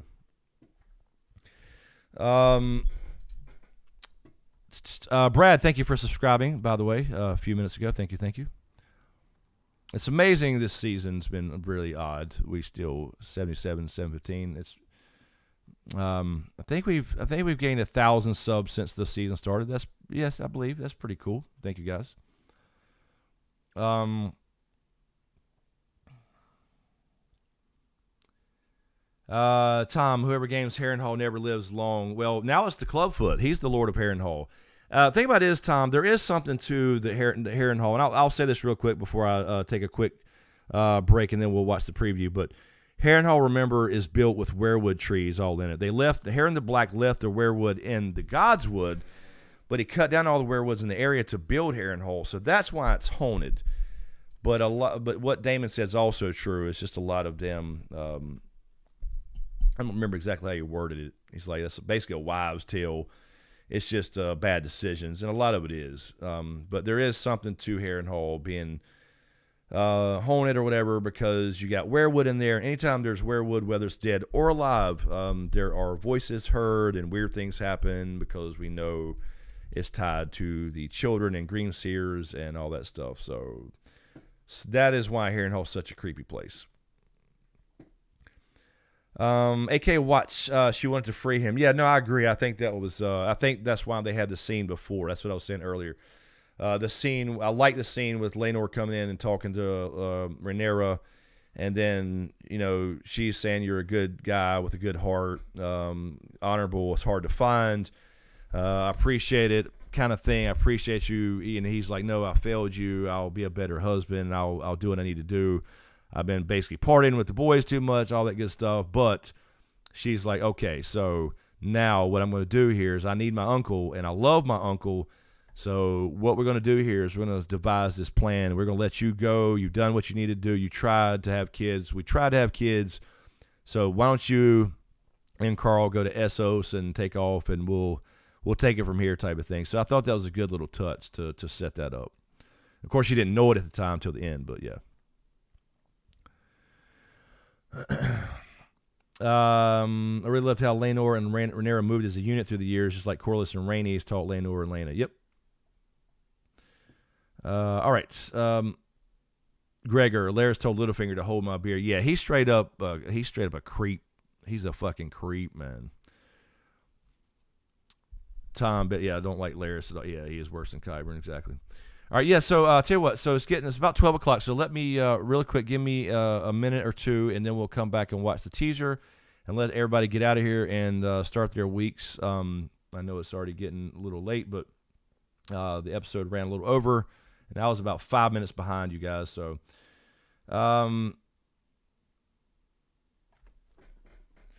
Maddie Benz, did you see? Yeah, I saw it. Did you see the comments by Alice? This is why I don't like to look up the actors. I just don't want to know, honestly, Maddie. But I did see it. She was saying, Alice, an actress, about Trump. If not, look it up. You won't like it. Really hope they don't start this politics crap in our face. This is the problem, Maddie, and this is why a lot of people complain, and they have legitimate points. There's a whole YouTube section of this kind of stuff.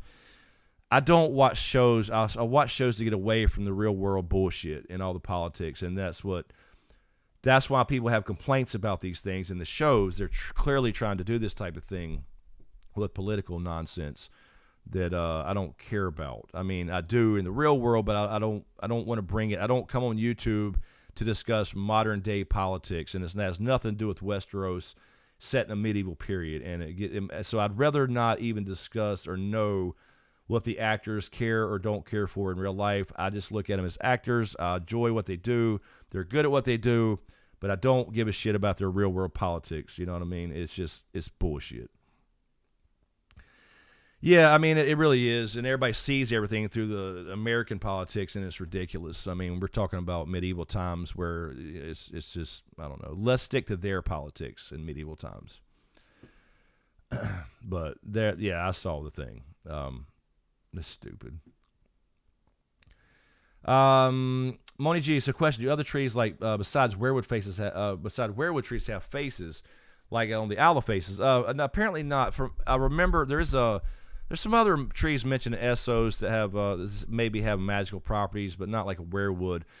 I believe I remember in a chapter somebody did carve a face into an oak tree, but it didn't mean anything. So there's no other magical trees like that, Moni. So as far as faces being done, that was only done by the children because they worship the trees and the spirits in the trees, and there's that's the old gods, right? So not with any significance that matters, right? Yeah. So essentially, no. Weirwoods are the I think, and again, you've seen this on old ancient videos of mine, theory videos for Game of Thrones and Ice and Fire. I believe that weirwoods are essentially all one organism in some way. There's still some in the South, although people think they're all gone. There's still some in the South. Where there's not one, though, is King's Landing, but they put that in the show, too. Sydney, yeah, no, I agree. Yeah, I was saying earlier, they should have kept trying until they had at least one. I agree. All right, so Hawk Mode, what's up? Aiming with that right haymaker. Wow, yeah, he turned full Aemon, so we'll see adult Aemon is going to be, he's going to get better or worse, or however you want to put that. But, okay, so, yeah, give me a couple minutes. I will pull this up, and we'll watch the teaser real quick before we get out of here. So, give me 1 second, and I will be right back.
Alrighty.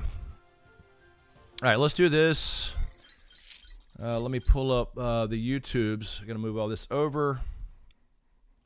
And my chat over. Here's the little Riddick over here. What you doing, bud? I ain't got a bone for you, bro. Just wait a minute. All right, let me pull up YouTube. We'll go over this teaser. And let me get the thing. House of the Dragon, episode 8. 8. We're already on 8. Damn, man. This is going fast. All right, season 1, episode 8 preview. Let me pull this up. Stop it here. Get it full screen. Let me switch over to this. All right.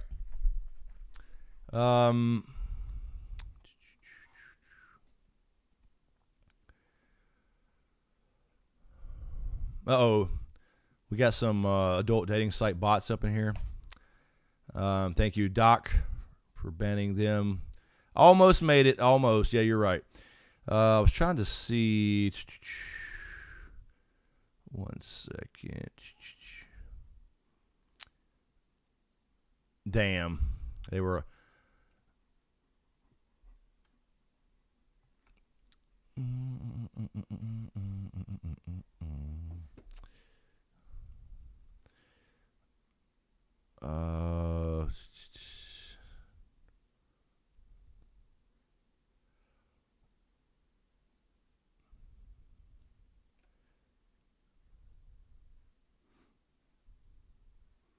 Maddie, that's what I'm saying, Daniel. I'm not saying the other channels don't deserve it. I'm saying I'm pretty much burnt out on it, and there's no real theories to do in this show. There are a couple little things like, did Damon do this or Damon do that, whatever. But this has been broken since before season 8. It's not my lack. You go back and look at videos and live streams. It's not my lack of trying. Just something's been way off since before season 8, honestly. So I'm not going to keep doing the same thing over and over, expect different results. Just it's too flooded now, and I can't, I'm not going to rush and do a breakdown video because everybody else is getting early access. They're getting, I guess, screeners or whatever you want to call them, which is fine. I would take one too, but it's not YouTube anymore with those type of things. It's Daytube. It's corporate tube. So you start getting screeners to do your reviews early, which is cool. Again, I don't blame them. Not just saying that at all. I'm saying you're kind of a part of the corporate arm of advertising, right? So I can't keep up. I can't compete fairly. I can't compete fairly with people who can have their. Like right now, there's already probably 5 or 10 or 15, 20 or more videos done and out for this episode. I can't keep up with that, so I'm not going to try. I'm going to do my little stream style preview videos like I do, and that's all I can really do. I'm not going to keep doing the same thing, expecting different results. Just it is what it is. I'm just being honest about it. So, all right, so let's take a look at this and see what we got here.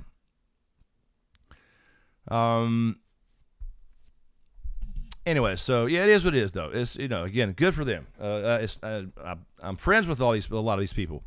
That's just the way it is. Something has been broken on this channel before season 8 happened, and that's just a fact. Go look at the videos on theories and breakdowns and all the things, how it's going to end. The series me and James did, the podcast. Look at all that stuff back in season 7 and 8 and see why this channel went from 60K back then to 70 something or 80. We made it to 83,000 something, 84, I believe it was, before season 8, and then never got past it. So you tell me how that works. All right, so thank you, Brandon, for subscribing. Appreciate it, man. But at least I am thankful that we are moving forward. And also, there's a name I cannot read. Thank you for subscribing. It's up on my thing. Is gibberish. I don't know what that. Just got a bunch of ASCII symbols. So I don't know who that is. So thank you for subscribing as well. And Brad, about 20 minutes ago. Thank you. All right, so here we go. Yeah, I want to do the podcast again. Believe me, I do, Betrayed. But I got to get James back on board. Thank you, Moni. Yeah, podcast is my favorite thing. So here we go. Let's check this out. I want to get because by the way, we have a separate podcast channel that you might have missed some of the last episodes we did, but I'm trying to get James back on board for that, man, because I really miss it. It's the funnest format I do. I used to really love the podcast because we didn't have any boxes, you know. We just did what we wanted to do. I can't do anything on this channel if it's not related to Game of Thrones and it do well. And now these don't even do well. Like, we're in the middle of the season here, right? And anyway, and nothing's happening. So I'm not going to get on a YouTube rant. I just saw your comment and wanted to respond. All right, here we go. Let's see what's happening next week. We got a time jump, I'm sure. So here we go. We always open with a ship. Why do we always open with a ship? All right. What is this ship going to King's Landing? I speak with the king's voice on this. Uh-oh. Where's Viserys at? This and all other matters. Okay, we got, so now we have, yes, look at the age difference here. So look, it looks like Jace over here, Bela over here, I guess, or I'm sorry, maybe Rhaena. I don't know the actresses yet, but yeah, we got, what is that, 5 years, you think? Yeah, about 5 years. She looks to be about 15, 16, right? So this looks to be about 5 years. Something like that. Thank you guys. Yeah, no, I love the podcast. I wish we could get them back going. I'd get them back going again tomorrow, and that's all. If I could do just the podcast, I'd do just the podcast. I'd turn this channel completely just to the podcast. Anyway, but got to have a partner for that. Here we go. The matters. Okay, so where's Viserys? Tomorrow the High Towers land. Here we go. Now, here's a good shot of the greens. This is Aegon now. I don't like this change. I know I'm in front of him a little bit. Aemond. Now, Aemond one eye. Okay, Meg Paul 5 to 7, sure, yeah. 3, Betrayed King.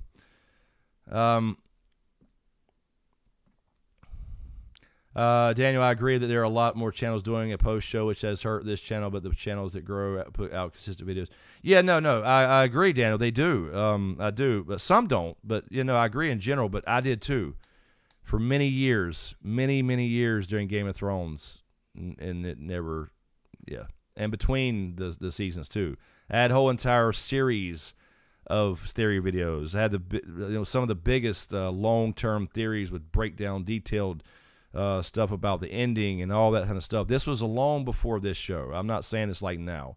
Now I get a little bit, right? Because you got a lot more channels, a lot more competition, all that stuff. That's all I'm saying. I used to do all that, and I worked 80-plus hours a week. So believe me, I know this is why I'm burnt out. I'm not blaming anybody, but you know, I'm just saying that's just the way it is. That's all I mean. I did this for a long time. Yeah, I don't like this Aegon. It doesn't look at all like other Aegon.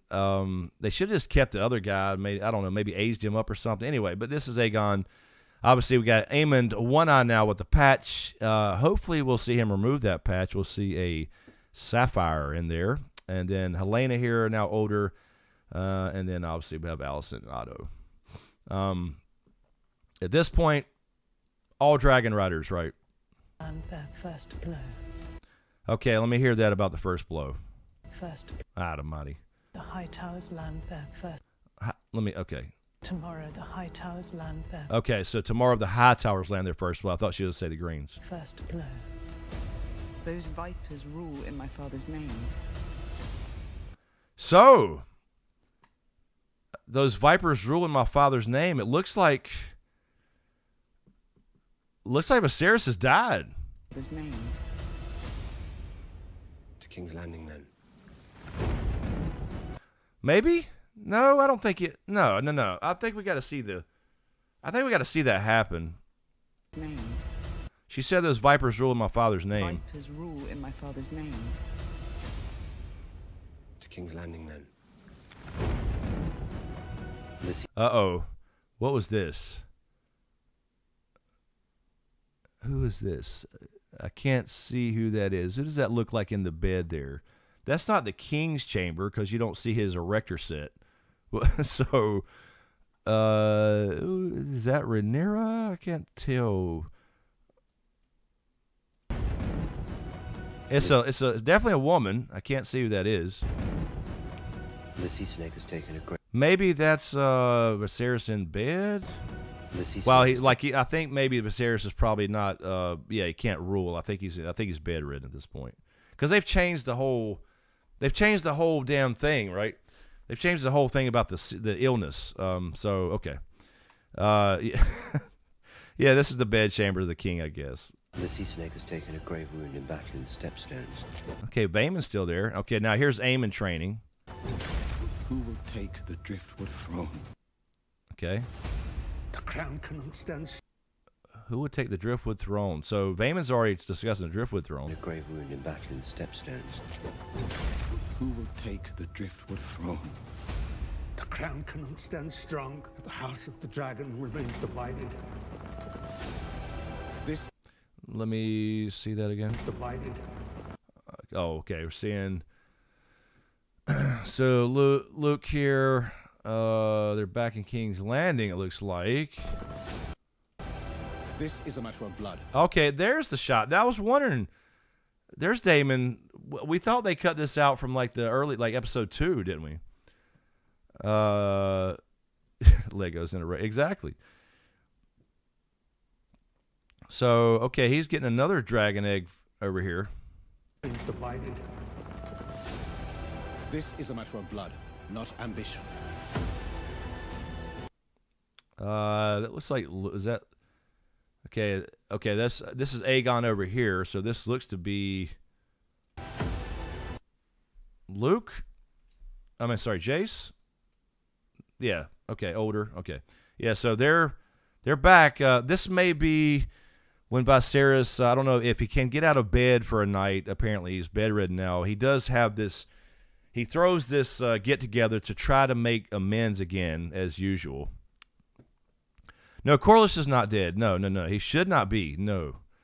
Don't think so.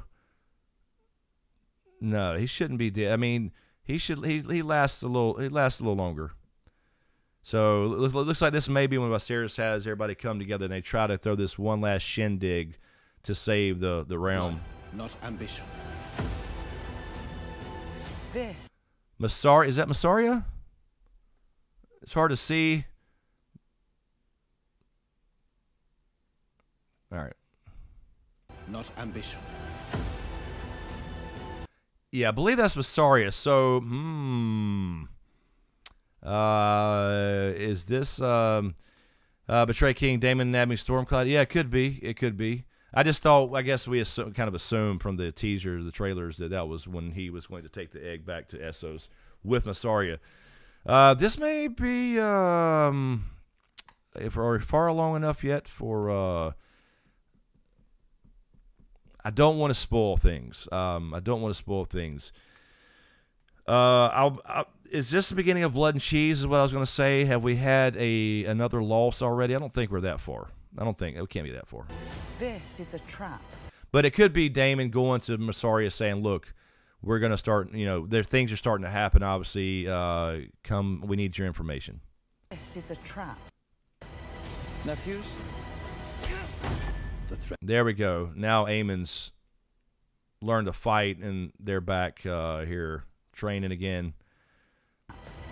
Nephews? The threat of war looms. Oh, and then wait a minute. What is going on here? With Vaemon walking in with House Velaryon, where is Corlys? Yeah, who's going to take the Driftwood throne? But I think he could be talking about the future because remember, Corlys was asking or telling Jace about it, like, you're the heir to the Driftwood throne. So because the succession and his kids obviously being Rhaenyra's kids affects Driftwood. So that's the thing about that. But where is he at? He should not be. He's not dead. He can't be dead yet, unless they really change some things. Corlys should not be gone. That should be later. War looms. Oh well. They said did they? Yeah, I guess that's what I should have listened. I have to stop it, obviously, Neff, for copyright stuff. But I'll usually listen to the voiceovers. Maybe I missed. So they said he's wounded. Maybe at the Stepstones. Maybe he said that. Let me find that part. Maybe he does say something about Corlys. Let me just. In my father's name. Was that earlier? I think that was right. Let's let it play. To King's Landing, then. The sea snake has taken a grave wound in battle. Okay, yes. Damon, right there. Thank you. The sea snake has taken a grave wound in battle at the Stepstones. Okay, so Vaemon's in charge right now. So, okay. I was going to say, he can't be dead yet, so he's wounded. So that might be Rhaenys is going in to see Corlys right there, because that don't look like the king's chambers. So that makes sense. Either the king, either way, it doesn't. They're both bedridden apparently. So that's probably maybe that's Rhaenys going into the king's or to Corlys' chambers, because I didn't see his erector set. The High Towers land their first blow. Those vipers rule. The High Towers land their first blow. That could I'm not going to spoil what I think that means, but that could mean.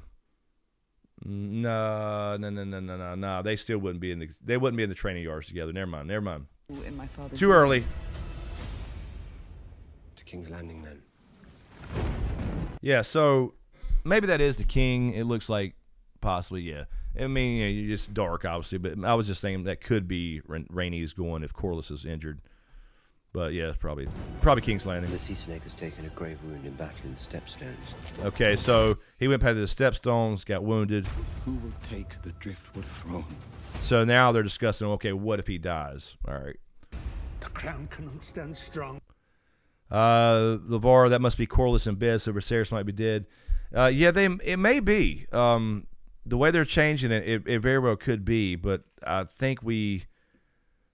don't think they go back, because once he dies, right, this is what I mean. Obviously, spoiler alert, he's going to die. We know it's going to happen. We saw the health warnings. Once he goes back, once he dies, there's no more going back to King's Landing. So I think he's still alive. I think he's just unable to rule. Once he dies, there's no going back to King's Landing unless you're fighting. So they're still in the training yards. Again, unless this is early in the episode or something like that, sure. But they're not going to be training together. I think this is when Viserys has one last try. He tries to have one last party to have everybody, make amends and make up and be a family, this whole thing. So The house of the dragon remains divided. that's him saying that right there. So this is them back training again. This is a matter of blood, not ambition. This is a trap. Nephews? The threat of war looms. There we go. All right. There we go. Sorry, my kid doesn't remember that I stream.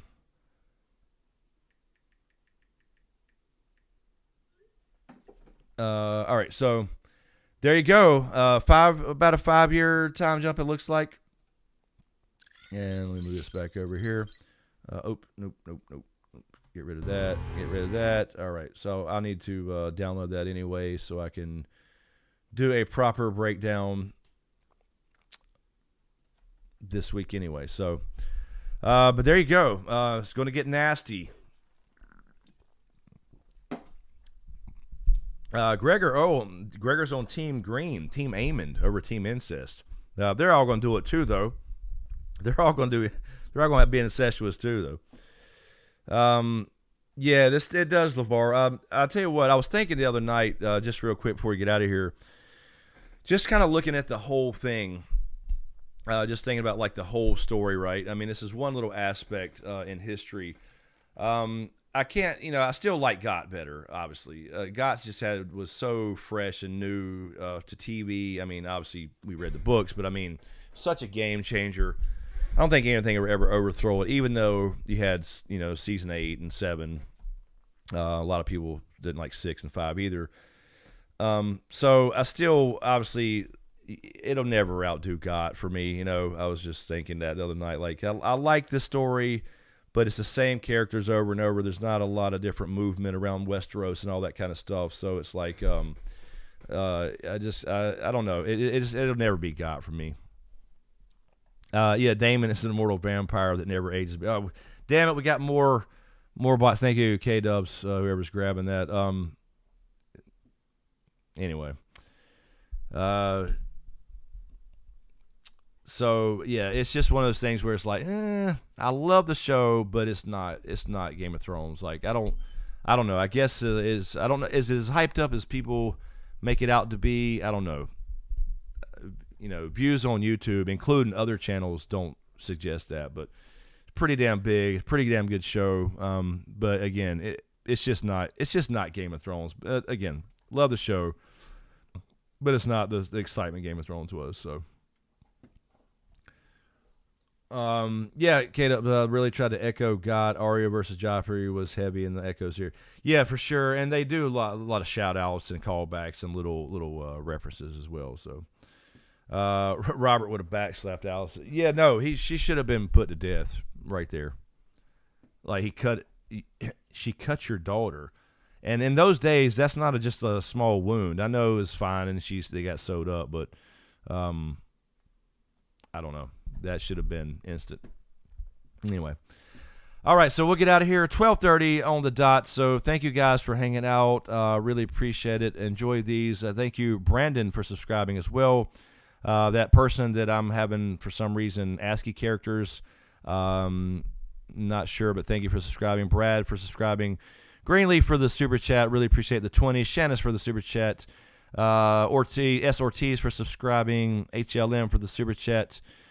Jan for the super chats. Aggressive negotiation. Randy Sumatsu, thank you, man. Jason Weeks, Chicken to Jail. Lady Jen. Elizabeth for subscribing. Reese for subscribing. And I think that was it in my list. So I apologize if I missed anybody. And now we got all these nice dating sites popping up here. These bots in here. Yeah, Wendy, no, Lord of the Rings, there's things I enjoy about it because I can kind of try to separate the lore from whatever, but there's things that are horrible about it, and especially Galadriel. But I'm not getting into all that. But I do want to talk about it at some point, maybe after the season or something, since I didn't start doing weekly videos or live streams or whatever. What's up, Peter? How you doing, man? Hello and good night. So... yeah, thank you guys. Appreciate it. Thanks for watching. Get out another preview. I'll break down that a little more detailed, put a video out. Maybe I'll do a review. I don't know. I'm just unmotivated, honestly. But there's Christian Cruz. Christian, you can say something besides okay everywhere, by the way. I appreciate the comments for the algorithm and stuff, but you can say something besides okay, too. But yes, everybody have a great week. Be safe out there. We'll see you guys next week for the live stream, and watch out for whatever I do this week. I'm not sure yet. I got to decide what the hell I'm going to do with this whole YouTube thing down the road. So appreciate you. Thank you for watching, and we'll see you next time.